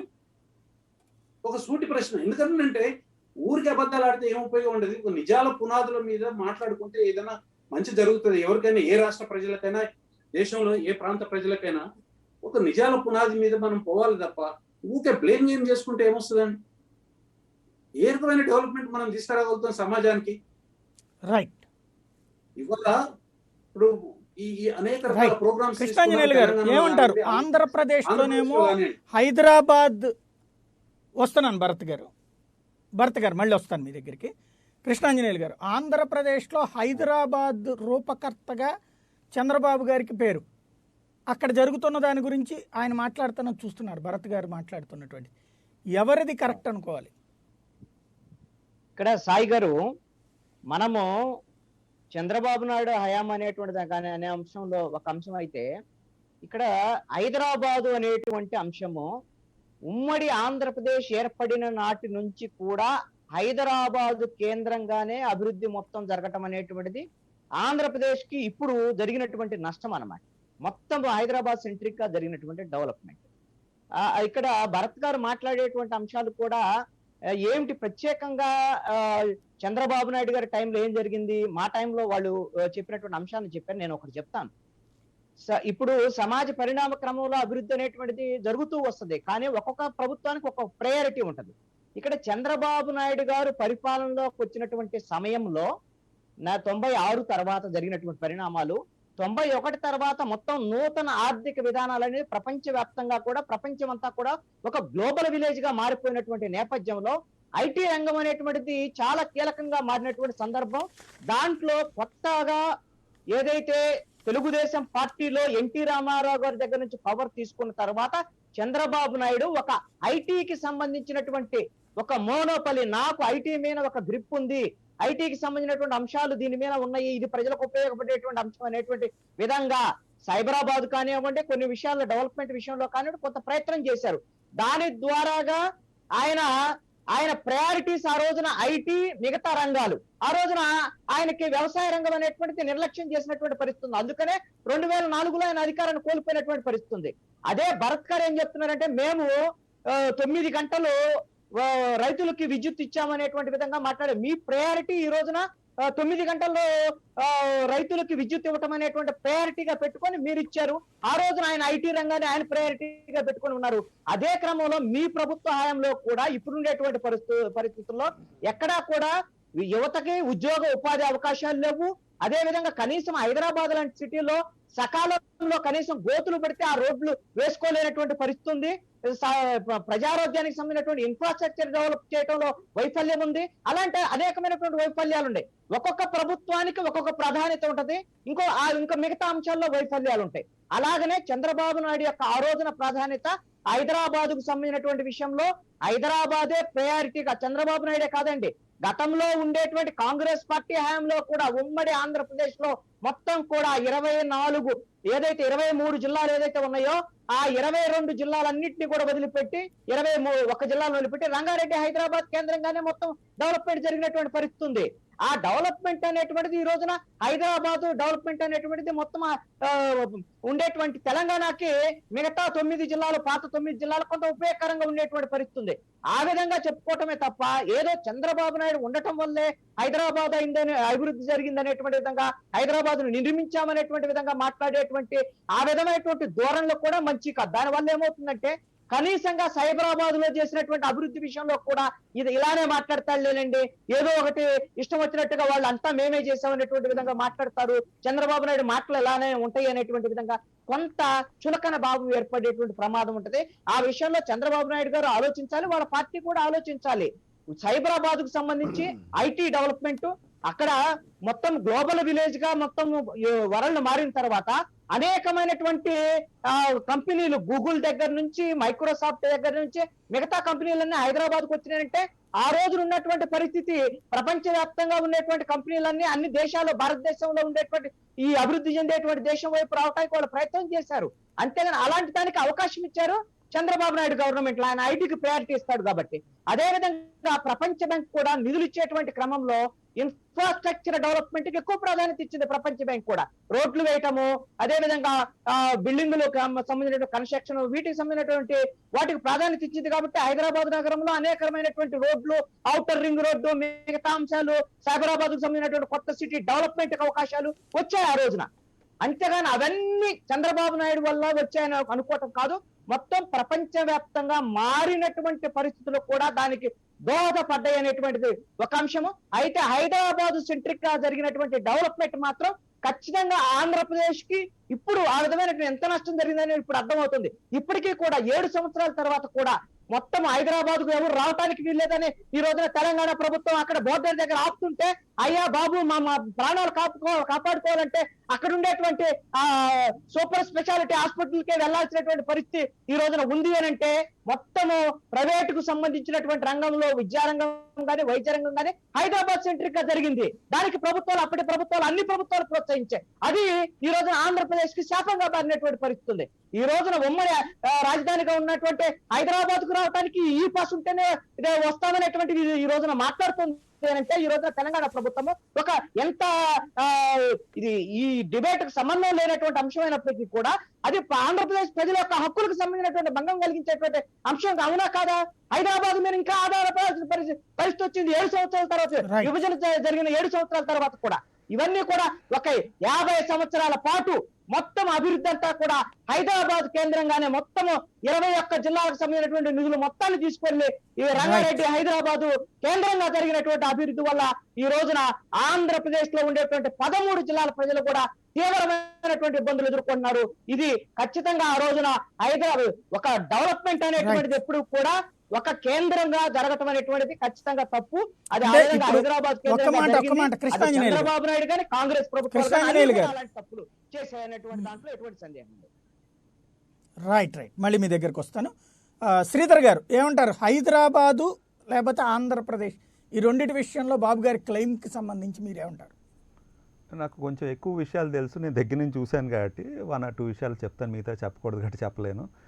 ఏదైతే ఇప్పుడు ఫైనలీ కంక్లూజన్ రాజకీయ విశ్లేషకులు అనలిస్ట్ ఏమైనా ఇచ్చారంటే కేంద్రీకృతమైన డెవలప్మెంట్ రాంగ్, అంతా హైదరాబాదు రంగారెడ్డిలో చేశారు రాంగ్ అన్నారు. అదేవిధంగా చంద్రబాబు నాయుడు గారు మళ్ళీ second version of Chandrababu Naidu 2.0లో కూడా అంతా కూడా కేంద్రీకృతం అమరావతిలో చేద్దాం అన్నది అది కూడా తప్పే. రెండో అంశం ఏంటంటే హైదరాబాద్ కట్టిన చంద్రబాబు నాయుడు అమరావతి ఎందుకు కట్టలేకపోయాడు 5 సంవత్సరాలు అన్నది రెండో క్వశ్చన్. మూడో అంశం ఏంటంటే ఆఖరికి సైబర్ టవర్స్కి కూడా ఆక్యుపై చేసింది, L&T కూడా ఆక్యుపై చేసింది. ఏంటి ఆక్యుపై చేసింది అంటే గ్రీన్ స్పేస్ ఆక్యుపై చేసింది, సర్వీస్ రోడ్ కూడా ఆక్యుపై చేసింది. అక్కడ సైబరాబాద్లో కూడా land allotments for IT enabled companies, IT companies అన్నిటికీ పిక్ అండ్ చూస్ మెథడ్లో ఇవ్వడం జరిగింది చంద్రబాబు నాయుడు గారు, అది తప్పు. సిమిలర్గా అమరావతిలో కూడా పిక్ అండ్ చూస్ మెథడ్లో ల్యాండ్ అలాట్మెంట్లు చేశారు. అమరావతిలో హైదరాబాద్లో అలాట్మెంట్, సైబరాబాద్ జోన్లో అలాట్మెంట్లు చేసినప్పుడు అందరికీ ఒకే రేట్ ఇచ్చారు. బట్ వేరేజ్ అమరావతిలో ల్యాండ్ అలాట్మెంట్లేమో 25 లక్షల నుంచి 4.5 కోట్ల దాకా కూడా ఇవ్వడం జరిగింది ల్యాండ్ అలాట్మెంట్లు per acre. And central government అండర్టేకింగ్కి 4.5 కోట్లు 4 కోట్లు కూడా ఇవ్వడం జరిగింది. అది నిజంగా ఆశ్చర్యం అనిపించింది. ఎందుకంటే యూజువల్లీ స్టేట్ గవర్నమెంట్ అండర్టేకింగ్ కానీ సెంట్రల్ గవర్నమెంట్ అండర్టేకింగ్ అతి స్వల్పంగా ఇస్తాం. బట్ చంద్రబాబు నాయుడు గారి హయాంలో అమరావతిలో ప్రైవేట్ వ్యక్తులకి 25 లక్షలకి 50 లక్షలకి ఇవ్వడం జరిగింది. ఏపీఎన్ఆర్టీ అని చెప్పి విదేశీ సంస్థకి సంబంధించిన వాళ్ళకి కూడా 4 ఎకరాలు 5 ఎకరాలు కూడా అతి స్వల్పంగా ఇవ్వడం జరిగింది. మూడో అంశం ఏంటంటే సైబరాబాద్ జోన్ ఏదైతే Hyderabad HMDA Hyderabad municipal corporation plans ఎలా ఉంటాయి అలాగే సైబరాబాద్ మెట్రోపాలిటన్ అథారిటీ ఒక జోన్ తీసుకుని రావడం జరిగింది, ల్యాండ్ యూజ్లను చేయడం జరిగింది. ఒక 5 ఎకరాలకి 5 ఎకరాలు 7 ఎకరాలకి ఎడం పక్క సైబరాబాద్ జోన్ ఉంటుంది, కుడిపక్క సైబరాబాద్ జోన్ ఉంటుంది, వెనక పక్క సైబరాబాద్ జోన్ ఉంటుంది, ముందర పక్క 100 feet road Madhapur Gachibowli Kondapur main road. ఆ 7 ఎకరాల మటుకు సైబరాబాద్ జోన్లో ఉండదు. అది ఎవరిది అంటే జైబైరి మురళీమోహన్ గారిది. అది ఏంటిది అంటే విచిత్రం అంటే తెలుగుదేశం సింపథైజర్. ఇప్పటికీ కూడా అదే విధంగా ఉంది. నాకు ఆ ప్లాన్స్ కూడా అన్నీ ఉన్నాయి. అదేవిధంగా సిమిలర్గా అప్పుడు 5 ఎకరాలకు 10 ఎకరాలకి మురళీమోహన్ జైబేరికి ఎలాగైతే సైబరాబాద్ జోన్లో ఎగ్జామ్షన్స్ ఇచ్చారో, అంటే సైబరాబాద్ జోన్లో ఉంటే లిమిటెడ్ ఎఫ్ఎస్ఐ అంటే రేట్లు ఎక్కువ కట్టాలి గవర్నమెంట్కి అండ్ తక్కువ బిల్డింగ్ స్పేస్ కట్టాలి. వేరే ఈ విధంగా మనం అప్పుడు చేసాం కాబట్టి సిఆర్డిఏ అమరావతిలో కూడా 7 ఎకరాలు 5 ఎకరాలు మురళీమోహన్ బెనిఫిట్ చేస్తే లింగంనేని ఎస్టేట్స్కి, లింగంనేని XYZలకి ఒక 100 ఎకరాల దాకా ఎగ్జామ్షన్ ఇచ్చారు. లింగంనేని ఎస్టేట్ బార్డర్ దాకా సిఆర్డిఏ వస్తుంది, అటుపక్క సిఆర్డిఏ ఉంటుంది, ముందర పక్క సిఆర్డిఏ ఉంటుంది, వెనక పక్క కృష్ణానది. చూడండి అప్పుడు ఇంత చేశారు, ఇప్పుడు ఎంత చేశారు అన్నది. సో ఇంకా చెప్పుకుంటే దాంట్లో 2-3 ఉన్నాయి. ఎక్కడ దాకా పెంచారు సిఆర్డిఏ జోను, ఎన్నిసార్లు పెంచారు CRDA zone, and CRDA zone అమరావతిలో ల్యాండ్ యూజ్లు ఏ విధంగా పెట్టారు, వాళ్ళకి అనుకూల వర్గాలకి అనుకూల విలేజెస్లో ఏ ల్యాండ్ యూజ్ పెట్టారు, కమర్షియల్, ఇండస్ట్రీ, ఇవన్నీ రెసిడెన్షియల్ పెట్టారు. వాళ్ళ అనుకూలంగా లేకపోతే వాళ్ళకి వ్యతిరేకించే వర్గాలకి విలేజెస్లో ఏమో గ్రీన్ జోన్ పెట్టారు, అంటే వ్యవసాయం తప్ప ఇంకేమీ చేయకూడదు. అది అక్కడ చేశారు.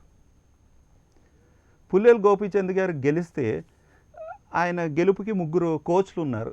ఆ కోచ్లకి ఎంత ఇచ్చారో అందరికీ తెలుసు. పుల్లెల గోపీచంద్కి ల్యాండ్ అలాట్మెంట్ చేశారు. అంటే కోచ్లకి ఇచ్చి కొత్త వ్యక్తులను తయారు చేసే విధంగా, కొత్త స్పోర్ట్స్మెన్ తయారు చేసే విధంగా ఇస్తామా, గోపీచంద్కి ఇచ్చాం. ఆ కోచ్లు ఎవరు ఏంటన్నది అందరికీ తెలిసిన విషయమే. సానియా మిర్జా కూడా అయ్యింది, బట్ ఆ కోచ్లకి ఎందుకు ఇవ్వలేదు ల్యాండ్ అలాట్మెంట్లు? సో ఇవన్నీ కూడా ఎందుకు ఇస్తారు ల్యాండ్ అలాట్మెంట్లు, ఎందుకు ఇవ్వరు, ఎందుకు కొంతమంది ప్రోత్సహిస్తారు, కొంతమంది ప్రోత్సహించరు.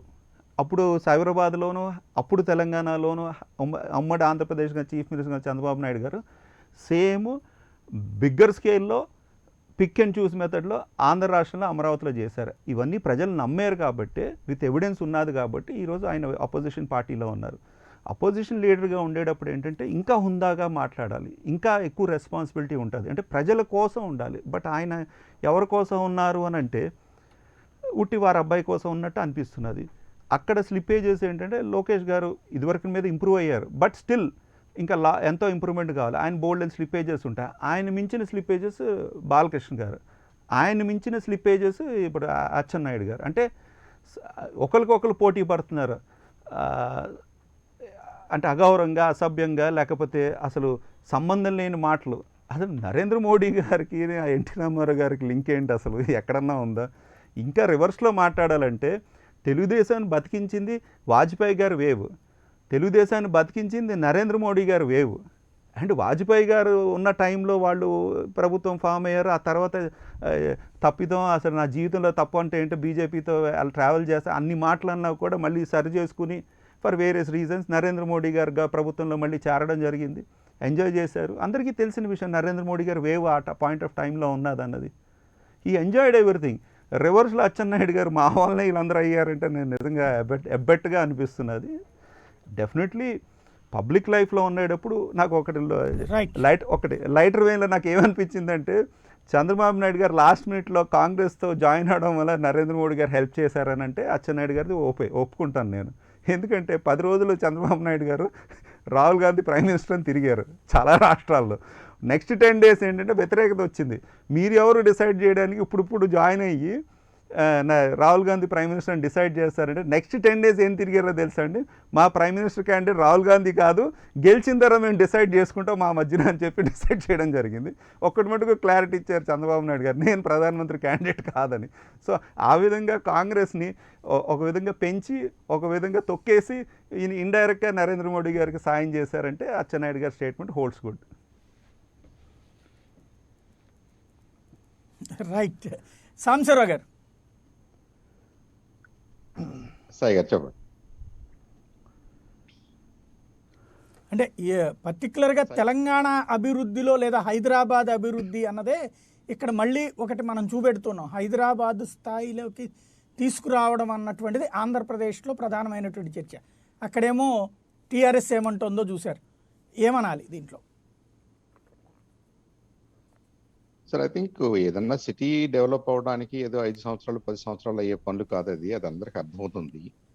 అయితే ఇందాక వీరాంజనేయులు గారు మాట్లాడిన దాంట్లో ఒకటి మనం అర్థం చేసుకోవాల్సింది ఏంటంటే తెలంగాణలో ఉన్న 10 జిల్లాల్ని ఆ మిగతా 9 జిల్లాల్ని నెగ్లెక్ట్ చేసేసి మీరు ఏదో హైదరాబాదు సిటీ, రంగారెడ్డి అనుకుంటూ మొత్తం రిసోర్సెస్ని, అంటే మిగతా 21 జిల్లాల రిసోర్సెస్ని మీరు అక్కడే కాన్సన్ట్రేట్ చేస్తూ, అక్కడే ఎడ్యుకేషనల్ ఇన్స్టిట్యూషన్స్, అక్కడే హాస్పిటల్స్, అక్కడే అదర్ ఇన్ఫ్రాస్ట్రక్చర్ని డెవలప్ చేయడంలో చంద్రబాబు నాయుడు గారు చొరవ తీసుకుని ఉంటారు. కాబట్టి మనకి ఆ సైబరాబాద్ కొత్త ఏరియా అని అదని ఇదని కొంత ఎక్స్పాండ్ అయిన మాట వాస్తవం. ఇది గతంలో నేను 80లో చూసిన హైదరాబాద్కి ఇప్పుడు మనం చూస్తున్న హైదరాబాద్కి పొంతం లేదు. గత 20-30 సంవత్సరాలుగా హైదరాబాద్ బాగా ఎక్స్పాండ్ అయింది. అదొక చంద్రబాబు నాయుడు గారి వల్ల అని కనే కంటే కూడా ఈ ప్రభుత్వాలన్నీ కూడా హైదరాబాద్ మీద దృష్టి పెట్టినాయి, హైదరాబాద్ని బాగా ఎక్స్పాండ్ చేసినాయి. ఈ ఎక్స్పాండ్ చేసే క్రమంలో చంద్రబాబు నాయుడు గారు కూడా ఒక 9 ఏళ్ల పాటు సీఎంగా ఉన్నాడు. సో నా వంతుగా నేను కూడా కొన్ని ఏరియాలని డెవలప్ చేశానంటంలో ఎవరికి ఇబ్బంది ఉండదు. టీఆర్ఎస్ వాళ్ళైనా, కాంగ్రెస్ వాళ్ళైనా, మనమైనా, అది ఎవరైనా కానీ అలాంటి మాటలకి యాక్సెప్టబిలిటీ ఉంటుంది. కానీ అసలు హోల్సేల్గా హైదరాబాద్ని నేను డెవలప్ చేశాను అనేది అయితే మాత్రం అవుట్ రైట్గా అప్సైడ్ అని కొట్టేస్తారు, ఎవడైనా కొట్టేస్తాడు, తెలుగుదేశం వాళ్ళే కొట్టేస్తారు.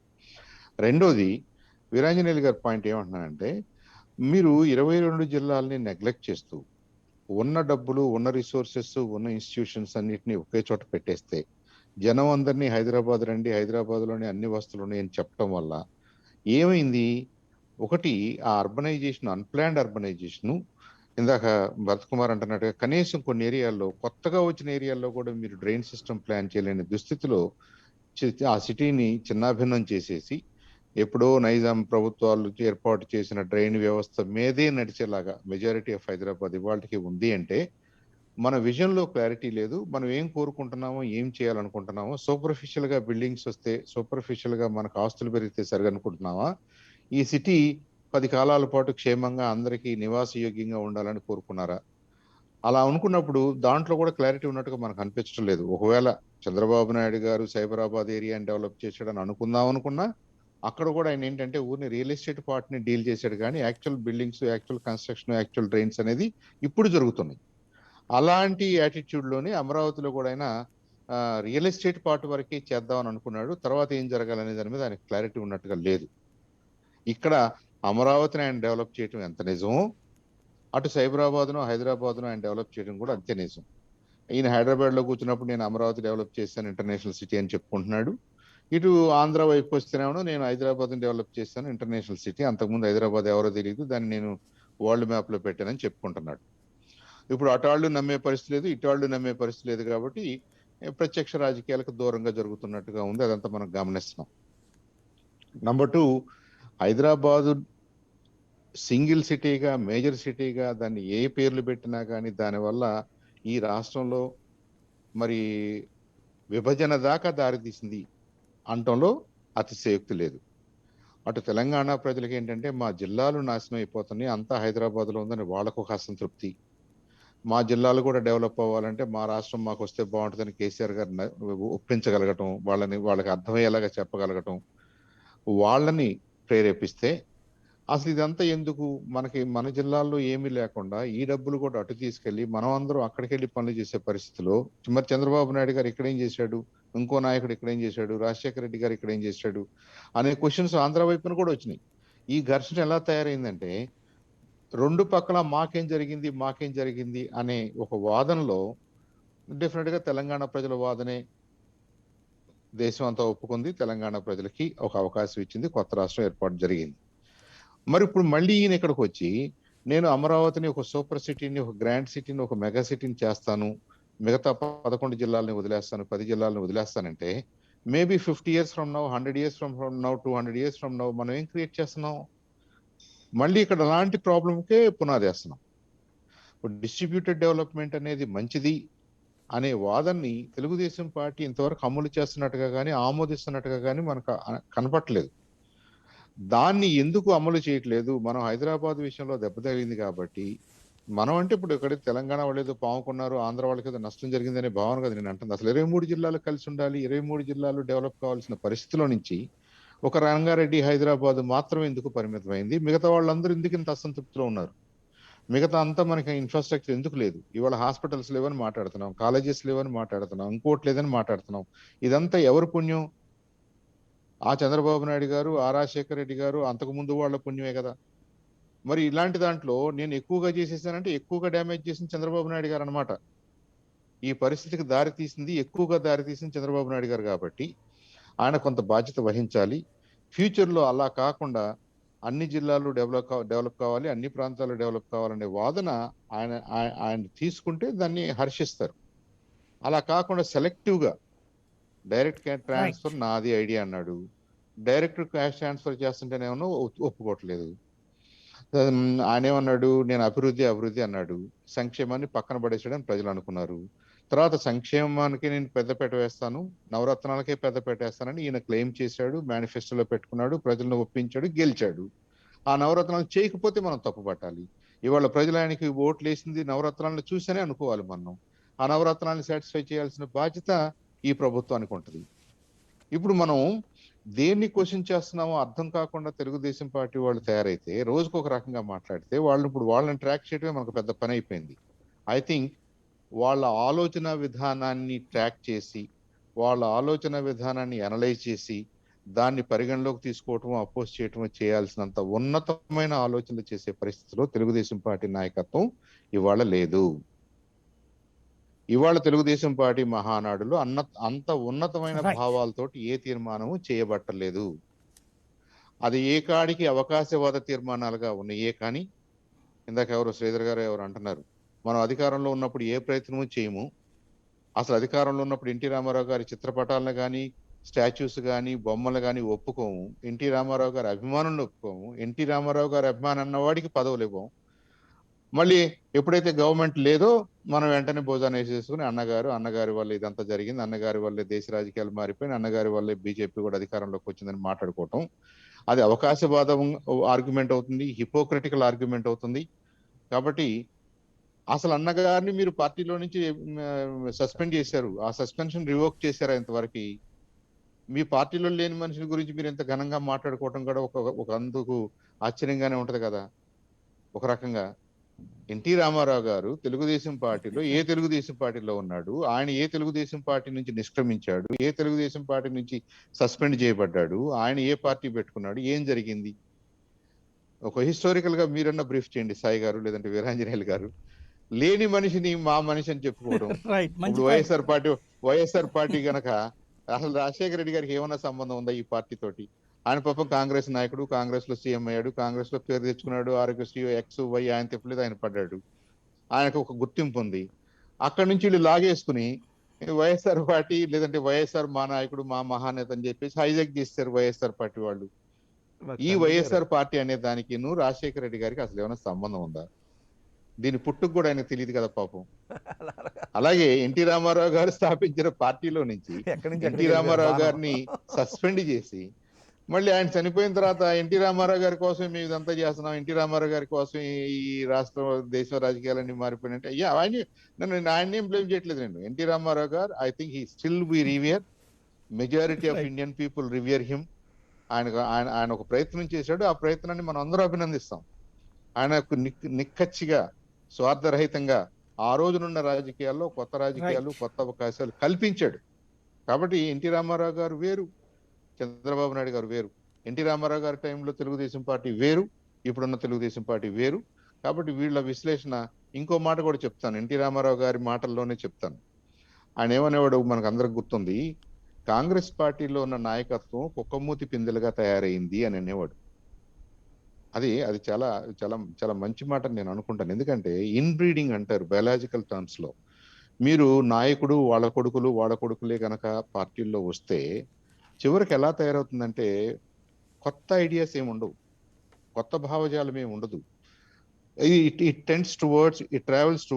It goes towards federalism. మళ్ళీ మీరు దేన్ని వ్యతిరేకిస్తూ బయటకు వచ్చారో మీరు అక్కడికే వెళ్లాల్సిన పరిస్థితులు దాపురిస్తాయి. కాంగ్రెస్ పార్టీలో కూడా అలాగే ఉంది కాబట్టి పరిస్థితి. కొత్త నాయకత్వం, కొత్త ఐడియాస్, కొత్త వ్యూస్ లేవు కాబట్టి ఇప్పుడున్న కాంగ్రెస్ వాళ్ళు అంటే 1980s లో ఉన్న కాంగ్రెస్ నాయకులు, 1970s లో ఉన్న కాంగ్రెస్ నాయకులు ఆయన కుక్కమూతి పిందెలుగా అభివర్ణించేవాడు.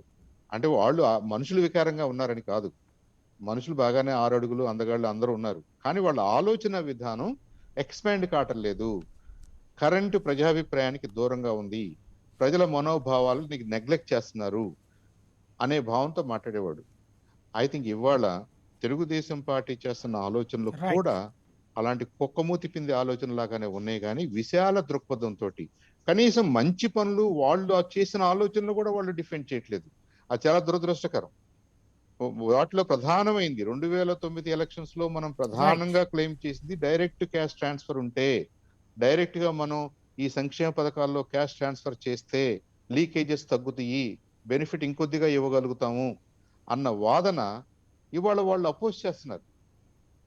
కాంగ్రెస్ పార్టీ వాళ్ళు కనుక జిఎస్టీ పెట్టి దాన్ని అపోజ్ చేసి, ఇంకో దాన్ని పెట్టి దాన్ని అపోజ్ చేసి, ఇంకో దాన్ని పెట్టి వాళ్ళ ఐడియాస్ ను వాళ్ళు అపోజ్ చేసుకుంటూ వాళ్ళెలా నిర్వీర్యం అయిపోయారో, ఇవాళ తెలుగుదేశం పార్టీ కూడా గతంలో వాళ్ళు ప్రపోజ్ చేసిన ఎన్టీ రామారావు గారు చేసిన ప్రపోజల్స్ ని కాదంటున్నారు, చంద్రబాబు నాయుడు గారు చేసిన ప్రపోజల్స్ ని కాదంటున్నారు, తర్వాత కాలంలో వచ్చిన ప్రపోజల్స్ ని కాదంటున్నారు. అంటే పార్టీని ఉల్టా పల్టా అయిపోతూ అవకాశవాద పార్టీగా, అవకాశవాద రాజకీయాలుగా, అవకాశవాద ఐడియాస్ ని తెర మీదకి తీసుకొచ్చినప్పుడు వాళ్ళ వాదనకి బలం లేదు, దాన్ని పెద్దగా విశ్లేషించుకోవాల్సిన అవసరం లేదు. ఇవాళ మహానాడు కూడా ఒకప్పుడు మహానాడు అంటే ఉత్సవం, దేశ రాజకీయాలకు ఒక ఉత్సవం, దేశ రాజకీయ నాయకులందరూ ఒక చోటకు వచ్చి మంచి చెడ్లు మాట్లాడుకుని గోయింగ్ ఫార్వర్డ్ ఎలా చేయాలో ఆలోచించుకున్నటువంటి సందర్భాల్లో నుంచి ఇవాళ మనం జూమ్కి తప్పులేదు, పరిస్థితులు బాగుండలేదు కాబట్టి మీరు జూమ్ లో కూడా మాట్లాడుకోండి, దాన్ని కూడా నేనేమంటలేదు. అంటే ఎంతగా షింక్ అయిపోయిందో చూడండి. నాట్ ఓన్లీ పరిస్థితులు, మీరు ఒక దేశంలో జరగాల్సిన ఉత్సవం అనే స్థాయి నుంచి ఒక దేశానికి ఉత్సవం లాగా ఎన్టీ రామారావు గారు క్రియేట్ చేస్తే ఆల్టర్నేటివ్ రాజకీయాలకి, ఇవాళ మనం సరే thanks to corona other things ఏదో ప్రాబ్లం ఉన్నాయి, నేను కాదంటలేదు, అయినప్పటికీ ఎంతగా స్ట్రింక్ అయిపోయి ఆ ఉన్న 10 మంది మాట్లాడుకోవాల్సిన పరిస్థితిలోకి వచ్చిందో, మరి ఇది చంద్రబాబు నాయుడు గారు సక్సెస్ అనుకుంటే ఫెయిల్యూరో సక్సెస్ అదంతా తెలుగుదేశం పార్టీ కార్యకర్తలు మాట్లాడుకోవాలి. రైట్. ఫైనల్గా కృష్ణాంజనేయులు గారు, రాజకీయ తీర్మానం పరంగా కేంద్రం విషయంలో చేసినటువంటిది ఏదైతే అంశాల వారీ మద్దతు అన్నటువంటి అంశానికి సంబంధించి ఏమంటారు? ఇప్పుడు రాజకీయ తీర్మానం విషయంలో ఈ రోజున తెలుగుదేశం చేసినటువంటి ఆ తీర్మానం అనేటువంటిది ఖచ్చితంగా అది ఒక ప్రజా వ్యతిరేకమైనటువంటి నిర్ణయంగా నేను భావిస్తున్నా. తెలుగుదేశం పార్టీ ఈ రోజున అవకాశవాదంగా ప్రతిపక్ష పార్టీలన్నీ కూడా ఏ ప్రభుత్వాలున్నా కూడా ఆ ప్రభుత్వాల యొక్క వైఫల్యాన్ని ఎత్తి చూపించేటువంటి ప్రయత్నం చేయాలి. అలాగని అన్ని విమర్శలు చేయాలనేటువంటిది కాదు. ఇక్కడ ఆంధ్రప్రదేశ్ లో ప్రత్యర్థి రాజకీయ పార్టీగా ఉండేటువంటి జగన్మోహన్ రెడ్డి గారి ప్రభుత్వంలో అన్ని రకాల సమస్యల్ని మీరు ఎత్తి చూపుతా అన్నప్పుడు కేంద్రంలో ఉండేటువంటి బీజేపీకి సంబంధించినటువంటి ప్రభుత్వ వైఫల్యాలను కూడా ఎత్తి చూపేటువంటి బాధ్యత తెలుగుదేశం పార్టీ మీద ఉంటుంది. మీరు 2019 ఎన్నికలకు ముందుగా బీజేపీ మీద ఆంధ్రప్రదేశ్ కు ప్రత్యేక హోదా ఇవ్వలేదు, విభజన హామీలు అమలు చేయలేదని అంత పెద్ద ఉద్యమాన్ని చేసినటువంటి తెలుగుదేశం పార్టీ 2019 నుంచి 2021 వరకు ఈ 2 సంవత్సరాల కాలంలో బీజేపీ ప్రభుత్వము మీరు చేసినటువంటి డిమాండ్ల మీద ఏమైనా సరే ప్రత్యేక హోదా, విభజన హామీల మీద వాళ్ళ యొక్క అభిప్రాయాన్ని మార్చుకున్నదా? బీజేపీ ఏమైనా ప్రత్యేక హోదా ఇచ్చిందా? విభజన హామీలు అమలు చేస్తుందా? మరి ఎందుకు మీరు అంశాల వారీగా మద్దతు ఇస్తామని బీజేపీకి ఈ రోజున బీజేపీ ప్రభుత్వానికి మాట్లాడుతున్నారంటే ఇది ఒక రాజకీయ అవకాశవాదం తప్ప ఇంకొకటి కానే కాదు. తెలుగుదేశం ఈ విషయంలో పునరాలోచించుకోవాల్సినటువంటి అవసరం ఉంది. ఈ రోజున తెలుగుదేశం ఏం ఆలోచిస్తుంది అంటే ప్రత్యేక హోదా, విభజన హామీలు అనేటువంటి మొత్తం కూడా జగన్మోహన్ రెడ్డి మీద నెత్తి మీద వేద్దాము. ఎందుకోసమనంటే జగన్మోహన్ రెడ్డికి 25 మంది ఎంపీలు ఇవ్వండి, మాకు ప్రత్యేక హోదా తీసుకొస్తామని అన్నటువంటి జగన్మోహన్ రెడ్డి వైఎస్ఆర్ కాంగ్రెస్ పార్టీకి మాకు 22 మంది ఎంపీలు ఇచ్చారు కాబట్టి ప్రజలు మీదే బాధ్యత, మీరే తీసుకురండి అనేటువంటిది ఈ రోజున తెలుగుదేశం అనేటువంటిది ప్రత్యేక హోదా అనేటువంటిది జగన్మోహన్ రెడ్డి నెత్తి మీద వదిలేసేసి మేము మాత్రము బీజేపీకి మద్దతు ఇస్తామనేది మాట్లాడేటువంటి ఈ రోజున తెలుగుదేశం అనేటువంటిది రాజకీయ దిగజారుడుతనానికి నిదర్శనం. ఈ రోజున జగన్మోహన్ రెడ్డి గారికి బాధ్యత ఉంది, ప్రత్యేక హోదా, విభజన హామీని తీసుకురావాల్సినటువంటి బాధ్యత ఉన్నటువంటి మాట వాస్తవమే. వాళ్ళు అధికారంలోకి వచ్చారు, ఖచ్చితంగా కేంద్ర ప్రభుత్వాన్ని అడగాల్సిందే, అడగటం లేదు కూడా.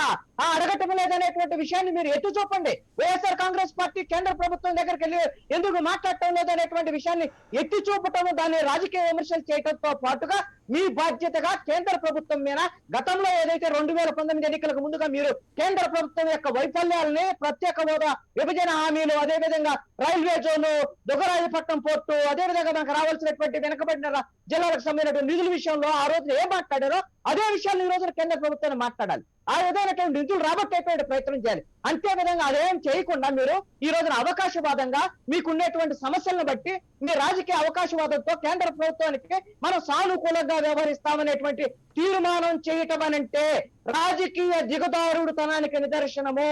ఇది రాజకీయ అవకాశవాదానికి నిదర్శనము. రాష్ట్ర ప్రజల తరపున ఆలోచించేటువంటి ఆలోచన ఈ రోజున తెలుగుదేశం పార్టీ చేయటం లేదు.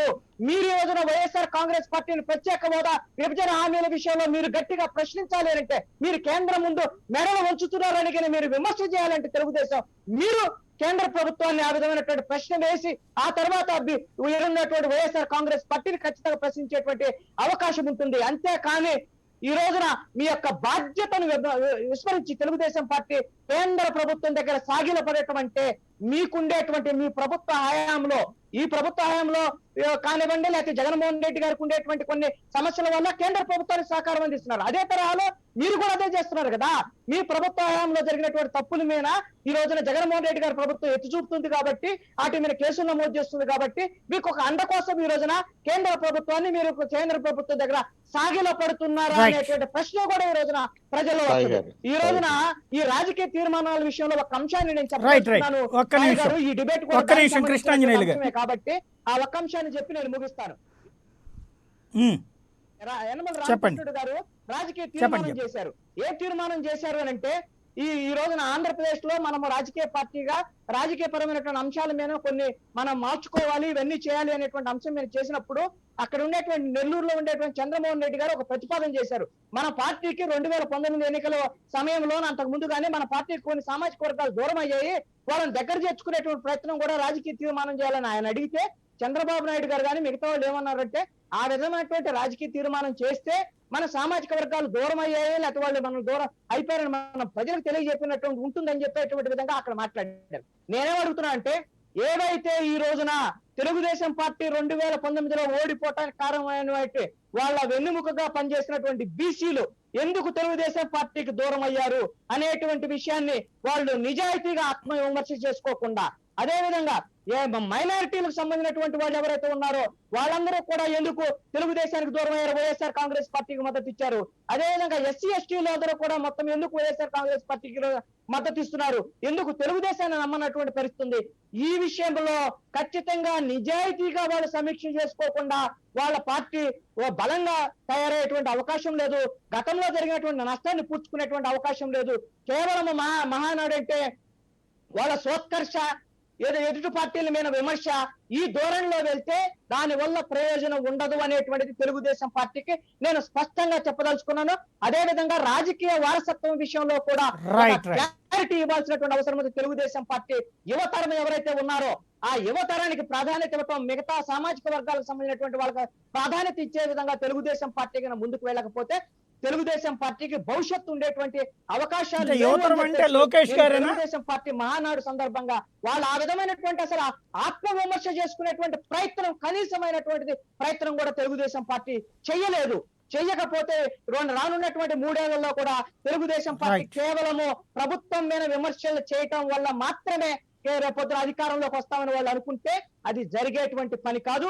ప్రభుత్వంలో వైఫల్యాలు ఉంటాయి, దాని మీద ప్రజల్లో కొంత అసంతృప్తి ఉంది. దాని వ్యతిరేకతగా మారాలి అంటే, వ్యతిరేకంగా మారిన తర్వాత కూడా వాళ్ళు తెలుగుదేశానికి ఓటు వేయాలనేటువంటి ఆలోచన రావాలి కదా. అసలు ఆ విధమైనటువంటి పరిస్థితులు ప్రజలతో మీరు కనెక్ట్ అయి ఉండాలి కదా. తెలుగుదేశం మీరు ప్రజలతో కనెక్ట్ అవ్వకుండా కేవలం మళ్ళీ మీ దగ్గరకు వస్తానండి కృష్ణాంజనేయులు గారు. మళ్ళీ మీ దగ్గరకు వస్తాను.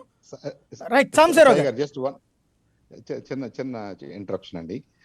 ఇక్కడ చంద్రబాబు నాయుడు గారు విభజన హామీల్ని కేంద్రం ఏమీ చేయలేదు అనేది నిజం కాదు. చంద్రబాబు నాయుడు గారికి తెలుసు ఈ విభజన హామీల్ని దేన్ని ఎంతవరకు మాట్లాడుకున్నారు, ఏ సర్దుబాట్లు చేసుకున్నారు.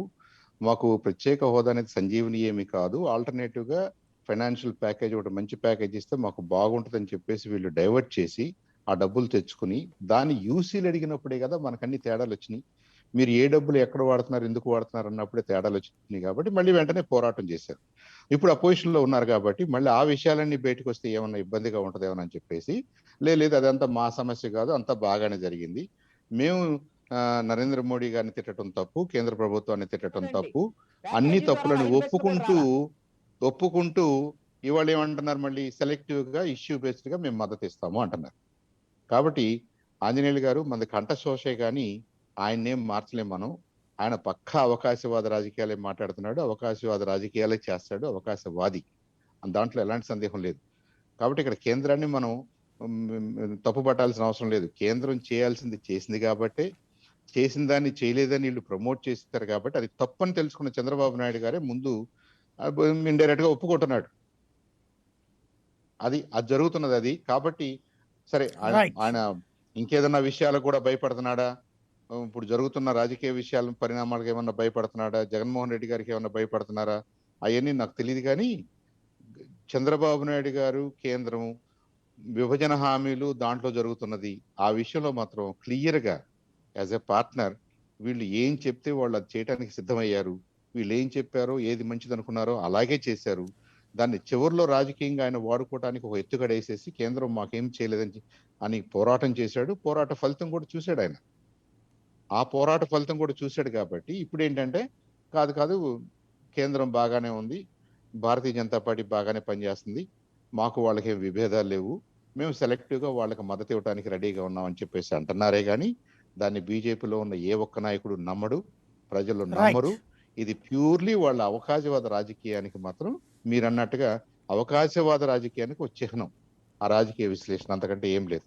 Please carry on, please carry on. Thank you. Right. ఫైనల్గా భరత్ గారు మీరేమనుకున్నారు తెలుగుదేశం రాజకీయ తీర్మానాలను చూసినప్పుడు, తెలంగాణకు సంబంధించి కానీ ఆంధ్రాకి సంబంధించి కానీ చూసినప్పుడు? తెలంగాణకు సంబంధించి తెలుగుదేశం పార్టీ రీసెంట్ గా ఒక ఎలక్షన్ జరిగింది. నాగార్జున సాగర్ గుంటూరు జిల్లాను ఆనుకొని ఉంది. ఎంత కాదన్నా కొంత ప్రభావం, ఎందుకంటే పక్క పక్కన ఉన్న నియోజకవర్గాలు కాబట్టి ప్రజలు కలయిక ఎక్కువ ఉంటుంది. తెలుగుదేశం పార్టీ ప్రభావం కూడా వింటే ఏదైనా ఆ ప్రాంతంలో కొంత ఎక్కువ ఉండాలి. అట్లాంటి పరిస్థితుల్లో ఉన్న నియోజకవర్గంలో జరిగిన ఎలక్షన్ లో 1,89,782 ఓట్లు పోలైతే తెలుగుదేశం పార్టీకి 1,714 ఓట్లు వచ్చాయి. దాదాపుగా 190 విలేజ్లు ఉన్నాయి, 300 బూతులు ఉన్నాయి. క్యాండిడేట్ గారు అరుణ్ కుమార్ క్యాండిడేట్ గారు వారి ఊర్లో 350 ఓట్లు పడ్డాయి. స్థానికుడు కాబట్టి అభిమానంతో వేశారు. ఆ 300 కూడా తీసేసేస్తే సుమారుగా వీళ్ళకి 1,400 ఓట్లు. అది తెలుగుదేశం పరిస్థితి అండి. ఇంకొక విషయం కూడా గమనించాల్సింది ఏంటంటే రీజనల్ పార్టీస్ కి స్టేట్ సెంట్రిక్ పాలిటిక్సే ఉంటాయి, ప్రోగ్రామ్స్ కూడా స్టేట్ సెంట్రిక్ ఉంటాయి. ఆంధ్రప్రదేశ్ కి తెలంగాణకి సంబంధించినవి ఉమ్మడి సమస్యలు అనేక ఉన్నాయి. తెలుగుదేశం పార్టీకి నాకు తెలిసి స్వేచ్ఛ ఉన్నది. తెలంగాణలోనే కాదు, ఇంకా పోయి కర్ణాటకలో చేసుకోవచ్చు, ఒరిస్సాలో కూడా చేసుకోవచ్చు, మద్రాసులో కూడా చేసుకోవచ్చు. దాంట్లో ఏమి ఇదేం లేదు. మనకు డిఎంకే వాళ్ళు వచ్చి ఆంధ్రప్రదేశ్ లో పోటీ చేసిన సందర్భాలు కూడా ఉన్నాయి. కానీ తెలంగాణ సెంట్రిక్ ప్రోగ్రామ్ ఇవ్వగలుగుతుందా తెలుగుదేశం పార్టీ అనేది నా ప్రశ్న. ఈ మధ్య షర్మిల గారు కూడా ఒక పార్టీ పెడతామని అంటున్నారు. తెలంగాణ సెంట్రిక్ ప్రోగ్రామ్ ఇవ్వగలుగుతారా? తెలంగాణ సెంట్రిక్ ప్రోగ్రామ్ రీజనల్ ఒక స్టేట్ కి సంబంధించిన ప్రోగ్రామ్ ఇస్తేనే రీజనల్ పార్టీస్ కి బతుకు తప్ప మనం ఎంత ఇచ్చేసినా కానీ దానికి స్కోప్ ఉండదు. మీరు రాష్ట్రీయ జనతా దళ్ మన లాలూ ప్రసాద్ గారిది జార్ఖండ్ లో వారు ఏం చేయలేకపోయినారు. ఎప్పుడు కూడా 3-4 సీట్లు తప్ప గొప్ప ప్రోగ్రెస్ ఎప్పుడు జరగలేదు. ఎందుకంటే ఆయన బీహార్ సెంట్రిక్ ప్రోగ్రామ్ ఇవ్వగలుగుతారు తప్ప బీహార్ కి జార్ఖండ్ కి మధ్యన కాంట్రడిక్షన్స్ ఉన్నాయి కాబట్టి ఆయన ఎట్టి పరిస్థితుల్లో కూడా జార్ఖండ్ లో బీహార్ సెంట్రిక్ ప్రోగ్రామే ఇవ్వాల్సి వస్తుంది ఆయన. ఎందుకంటే ఆయన బీహార్ కోల్పోతాడు అట్లా ఇవ్వకపోతే. ఆ లిమిటేషన్స్ ఉన్న పరిస్థితుల్లో ఏ పార్టీ కూడా, ఏ రీజనల్ పార్టీ కూడా ఇంకొక రాష్ట్రంలో పోయి ఏదో ఎదుగుతాను అని అంటే అయ్యే విషయం కాదండి. తర్వాత ఇంకొక విషయం, ఇంతకు కృష్ణాంజనేయులు గారు మాట్లాడిన దాంట్లో ఒక విషయాన్ని నేను చెప్పదలుచుకోను. మిగతా విషయాలు కూడా చాలా డిబేటబుల్ గానే, ఇది సమయం సందర్భం కాదు. హైదరాబాద్ కు సంబంధించిన విషయాలు అనేకం రేజ్ చేసినారు. అన్ని తర్వాత మాట్లాడదాం ఎప్పుడైనా అవకాశం వచ్చినప్పుడు. కానీ ఒక విషయం, ఈ అంబులెన్స్ ని ఆపారు అనే దాంట్లో మీరు అది పొరపాటుగా అర్థం చేసుకుంటా ఉన్నారు. ఇచ్చిన జీవో సర్క్యులర్ చాలా స్పష్టంగా ఉన్నది. ఇక్కడ పూర్తిగా హాస్పిటల్స్ నిండిపోయి ఉన్నాయి. ఎందుకు అని అంటే మహారాష్ట్ర నుంచి, ఛత్తీస్గఢ్ నుంచి, తర్వాత కొంత మధ్యప్రదేశ్ నుంచి, కర్ణాటక నుంచి కూడా ఇక్కడికి చాలా మంది వచ్చినారు. ఆ రాష్ట్రాలకి హైదరాబాద్ అనేది చాలా దగ్గరగా ఉంటుంది. అయితే ఏమవుతుందని అంటే ఈ అంబులెన్స్లలో తీసుకొని వచ్చేస్తా ఉన్నారు. వచ్చిన తర్వాత ఇక్కడ హాస్పిటల్స్ లో బెడ్స్ లేవు, వాళ్ళకి ఇబ్బంది జరుగుతూ ఉంది. కాబట్టి దానికి ఒక సజెషన్ ఇచ్చినారు, ఏమంటే మీరు ముందుగాల హాస్పిటల్స్ లో బెడ్స్ ఉన్నాయా, బెడ్ కన్ఫర్మ్ చేసుకొని, రూమ్ కన్ఫర్మ్ చేసుకొని, ఐసీయూ కన్ఫర్మ్ చేసుకొని రండి. అది ఉంటే మీరు ఇక్కడికి వచ్చేయండి, లేకపోతే రాకండి. వస్తే ఏమవుతుందంటే మీకు సమస్యకి ఈ అదనంగా ఏంటంటే ఇక్కడ అసలు వైద్యం దొరకని సమస్య ఏర్పడుతుంది. కాబట్టి మీరు ఆ జాగ్రత్తలు తీసుకోండి అని చెప్పినారే తప్ప ఎట్టి పరిస్థితుల్లో ఎవరిని ఆపమని చెప్పలేదండి. అసలు బ్లాంకెట్ ఆర్డర్ ఇచ్చేసేసేసి మీరు ఆ జీవో ఉన్నది కావాలంటే మీకు నేను పంపిస్తాను, మీ వాట్సాప్ నేను తీసుకొని మీరు చూడండి. అదంతా మాధ్యమాలలో కూడా వచ్చింది, మీకు ఇంటర్నెట్ లో కూడా దొరుకుతుంది ఆ సర్క్యులర్. అంతే తప్ప మేము ఆంధ్రప్రదేశ్ నుంచి ఎవరిని కూడా రాకూడదని చెప్పలేదు. మీరు కన్ఫర్మ్ చేసుకొని రండి, ఇక్కడ అవకాశం లేనప్పుడు వస్తే మీకు ఇబ్బందులు జరుగుతాయని చెప్పడం తప్ప ఆ పరిస్థితి ఎప్పుడు కూడా చేయలేదు. ఎందుకంటే మహారాష్ట్ర వాళ్ళు వచ్చేప్పుడు, బీహార్ మరి కర్ణాటక నుంచి వచ్చే వాళ్ళని, ఛత్తీస్గఢ్ నుంచి వచ్చే వాళ్ళని ఆపకుండా ఏ రాష్ట్రం వాళ్ళకైనా అదే జీవోని ఇష్యూ చేసినారు. అంతే, అది సర్క్యులర్ అది. అంతేగాని ఇక్కడ వ్యవస్థల్ని ఎప్పుడు ఆపలేదండి, ఏ వ్యవస్థలను కూడా ఆపలేదు. క్వశ్చన్ అడుగుతాను భరత్ కుమార్, కాబట్టి మీరు దాన్ని కొంత మీరు సవరించుకోవాల్సిన అవసరం ఉందనేది నేను ఒక క్వశ్చన్ అడుగుతాను భరత్ కుమార్ గారు. మీకు ఐడియా ఉన్నదా ఎంత metric ton of oxygen is being used in Telangana state? మీకు తెలిస్తే తెలుసు అని చెప్పండి. What is the figure? నాకు ఐడియా లేదండి. Okay, fine.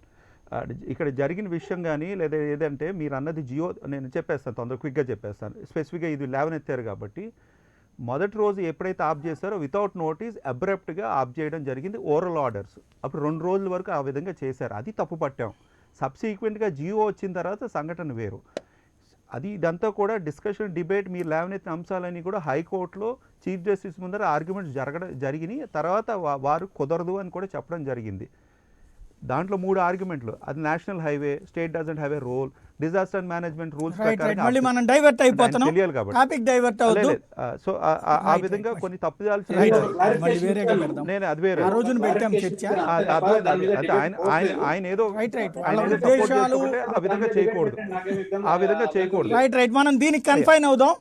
As for as today specific right దీనికి కన్ఫైన్ అవుదాం. మనం ఫైనల్ గా మీరు చెప్పండి తెలుగుదేశం పార్టీ తీర్మానానికి సంబంధించి. అంటే చాలా విషయాలు జనరలీ నేను కృష్ణాంజనేయులతో డిఫర్ అవుతూ ఉంటాను. బట్ సర్ప్రైజింగ్లీ లాస్ట్ మాట్లాడిన వాటికి 90% నేను ఒప్పుకుంటాను. ఏవైతే డిఫెక్ట్లు ఉన్నాయి, ఏకదమ్ ఏకరావి పెట్టేశారు, అవన్నీ కూడా వాళ్ళు సరి చూసుకోవాలి తెలుగుదేశం వాళ్ళు. డెఫినెట్గా డ్రాస్టిక్గా వాళ్ళు మార్పు చెందకపోతే ఏదైతే ఆ రోజు ఎన్టీ రామారావు గారు అన్నారో, ఆ రోజు కాంగ్రెస్కి ఏదైతే వర్తిస్తుందో, ఏదైతే చంద్ర సాంబశివరావు గారు హైలైట్ చేశారో అది తెలుగుదేశానికి వర్తిస్తుంది. కాబట్టి they are not looking outward, they are not looking national or state level, they are looking inward. 23 జిల్లాలతో ప్రయాణించిన తెలుగుదేశం ఈరోజు 13 జిల్లాలకు వచ్చి, 13 జిల్లాల నుంచి 2 జిల్లాలకు వచ్చి, 1 జిల్లాకు వచ్చి, ఆఖరి 13 గ్రామాలకు వచ్చి 3 గ్రామాలకు వచ్చే రాజకీయం చేస్తుంది తెలుగుదేశం. ఆఖరికి అనేక కారణాల వల్ల, కరోనా వల్ల, అది ఏదేమైనా కూడా ప్రజల్లో లేని తెలుగుదేశం ఈరోజు జూమ్లో మాత్రమే ఉన్నది. ఆ జూమ్లో కూడా ఆ 10 మందే మాట్లాడుతున్నారు తప్ప కొత్త నాయకత్వం ఎక్కడ కనబడట్లేదు. నాయకత్వం, యువ నాయకత్వం అంటే ఉట్టి లోకేష్ అన్నది కూడా డిబేటబుల్ పాయింట్. అండ్ వారు ఇంకా డైరెక్ట్గానే చెప్పడం జరిగింది, నాయకత్వాన్ని కూడా డిసైడ్ చేస్తేనే కానీ తెలుగుదేశానికి ఫ్యూచర్ ఉండదు. అంటే నాయకత్వం ఏదైతే తెలుగుదేశం ప్రపోజ్ చేసి ప్రమోట్ చేస్తుందో లోకేష్ కాకుండా ఆల్టర్నేటివ్గా ఆలోచించాలని కూడా అన్నారు. బట్ ఏదేమైనా ఈ విధంగా ఉంటే మాకు కూడా కొంచెం కంఫర్టబుల్, కొంత కామెడీ ఎంటర్టైన్మెంట్ కూడా ఉంటుంది రాజకీయాల్లో, అన్నీ సీరియస్గా కాకుండా. బట్ ఏదేమైనా అపోజిషన్ వీక్గా ఉంటే కూడా definitely we have certain advantages. But మేము కోరుకునేది ఏంటంటే అపోజిషన్ స్ట్రాంగ్గా ఉండాలి. మేము ఏమైనా తప్పిదాలు చేస్తే, క్వశ్చన్ చేస్తే ప్రజలకు ఇంకా మేలైన విధంగా పరిపాలించే విధంగా వైఎస్ఆర్సీపీ ప్రభుత్వం కట్టుబడి ఉంటుంది, ప్రజలకు ఇంకా మేలైన విధంగా చేయగలుగుతుంది. మేము సెంట్రల్ గవర్నమెంట్ క్వశ్చన్ చేయట్లేదని, అప్రాప్రియేట్ ఫోరాస్లో క్వశ్చన్ చేస్తున్నాం, అప్రాప్రియేట్ ఫోరంలో రిక్వెస్ట్ చేస్తున్నాం, అప్రాప్రియేట్ ఫోరాల్లో బార్గెనింగ్ చేస్తున్నాం. అండ్ సెంటర్ స్టేట్ రిలేషన్స్ని పార్టీల పరంగా మీరు ఆలోచించకూడదు. సెంటర్ స్టేట్ రిలేషన్స్ అనేది సెపరేట్ అంశం. AP government interacting with central government is separate. But YSRCP interacting with BJP is entirely different. YSRCP కొన్ని అంశాల్లో డెఫినెట్గా బీజేపీ డిఫర్ అవుతుంది, బీజేపీని క్వశ్చన్ చేస్తాం కూడా. ఆంధ్ర రాష్ట్రానికి రావాల్సినవన్నీ జిఎస్టీ రీఎంబర్స్మెంట్ కానీ స్పెషల్ స్టేట్ కింద చూస్తానన్నారు, స్పెషల్ స్టేటస్ ఇవ్వలేదు. పోలవరం ప్రాజెక్ట్కి ఏదైతే 1600 కోట్లు ఖర్చు పెట్టినా అది రీఎంబర్స్ చేయమంటున్నా, చాలా అంశాలు ఉన్నాయి. ఇవన్నీ చేస్తే బాగుంటుందని మేము సెంట్రల్ గవర్నమెంట్ కూడా కోరుకుంటున్నాం. రైట్, థ్యాంక్ యూ అండి. అద్దెపల్లి శ్రీధర్ గారు, చందు సాంబశివరావు గారు, భరత్ కుమార్ గారు, కృష్ణాంజనేయులు గారు. ఇది పరిస్థితి. ఒక్కవైపు తెలుగుదేశం పార్టీ మహానాడు తీర్మానాలు, ఆ తీర్మానాలలో 2 రాష్ట్రాలు, ఆ రాష్ట్రాలకు సంబంధించి జరిగినవి జరగాల్సినవి. అయితే ప్రజలలోకి పత్రికలలో అయితే పెద్ద ఎత్తునే కథనాల కింద వచ్చినాయి.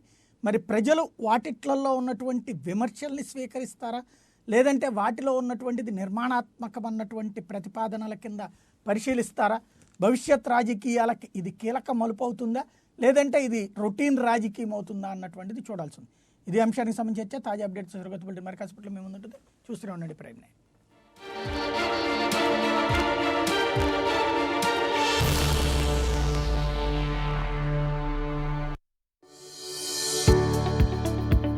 ఆక్వా సాగుపై పీహెచ్ ఎలాంటి ప్రభావం చూపుతుంది? అసలు పీహెచ్ అంటే ఏమిటి?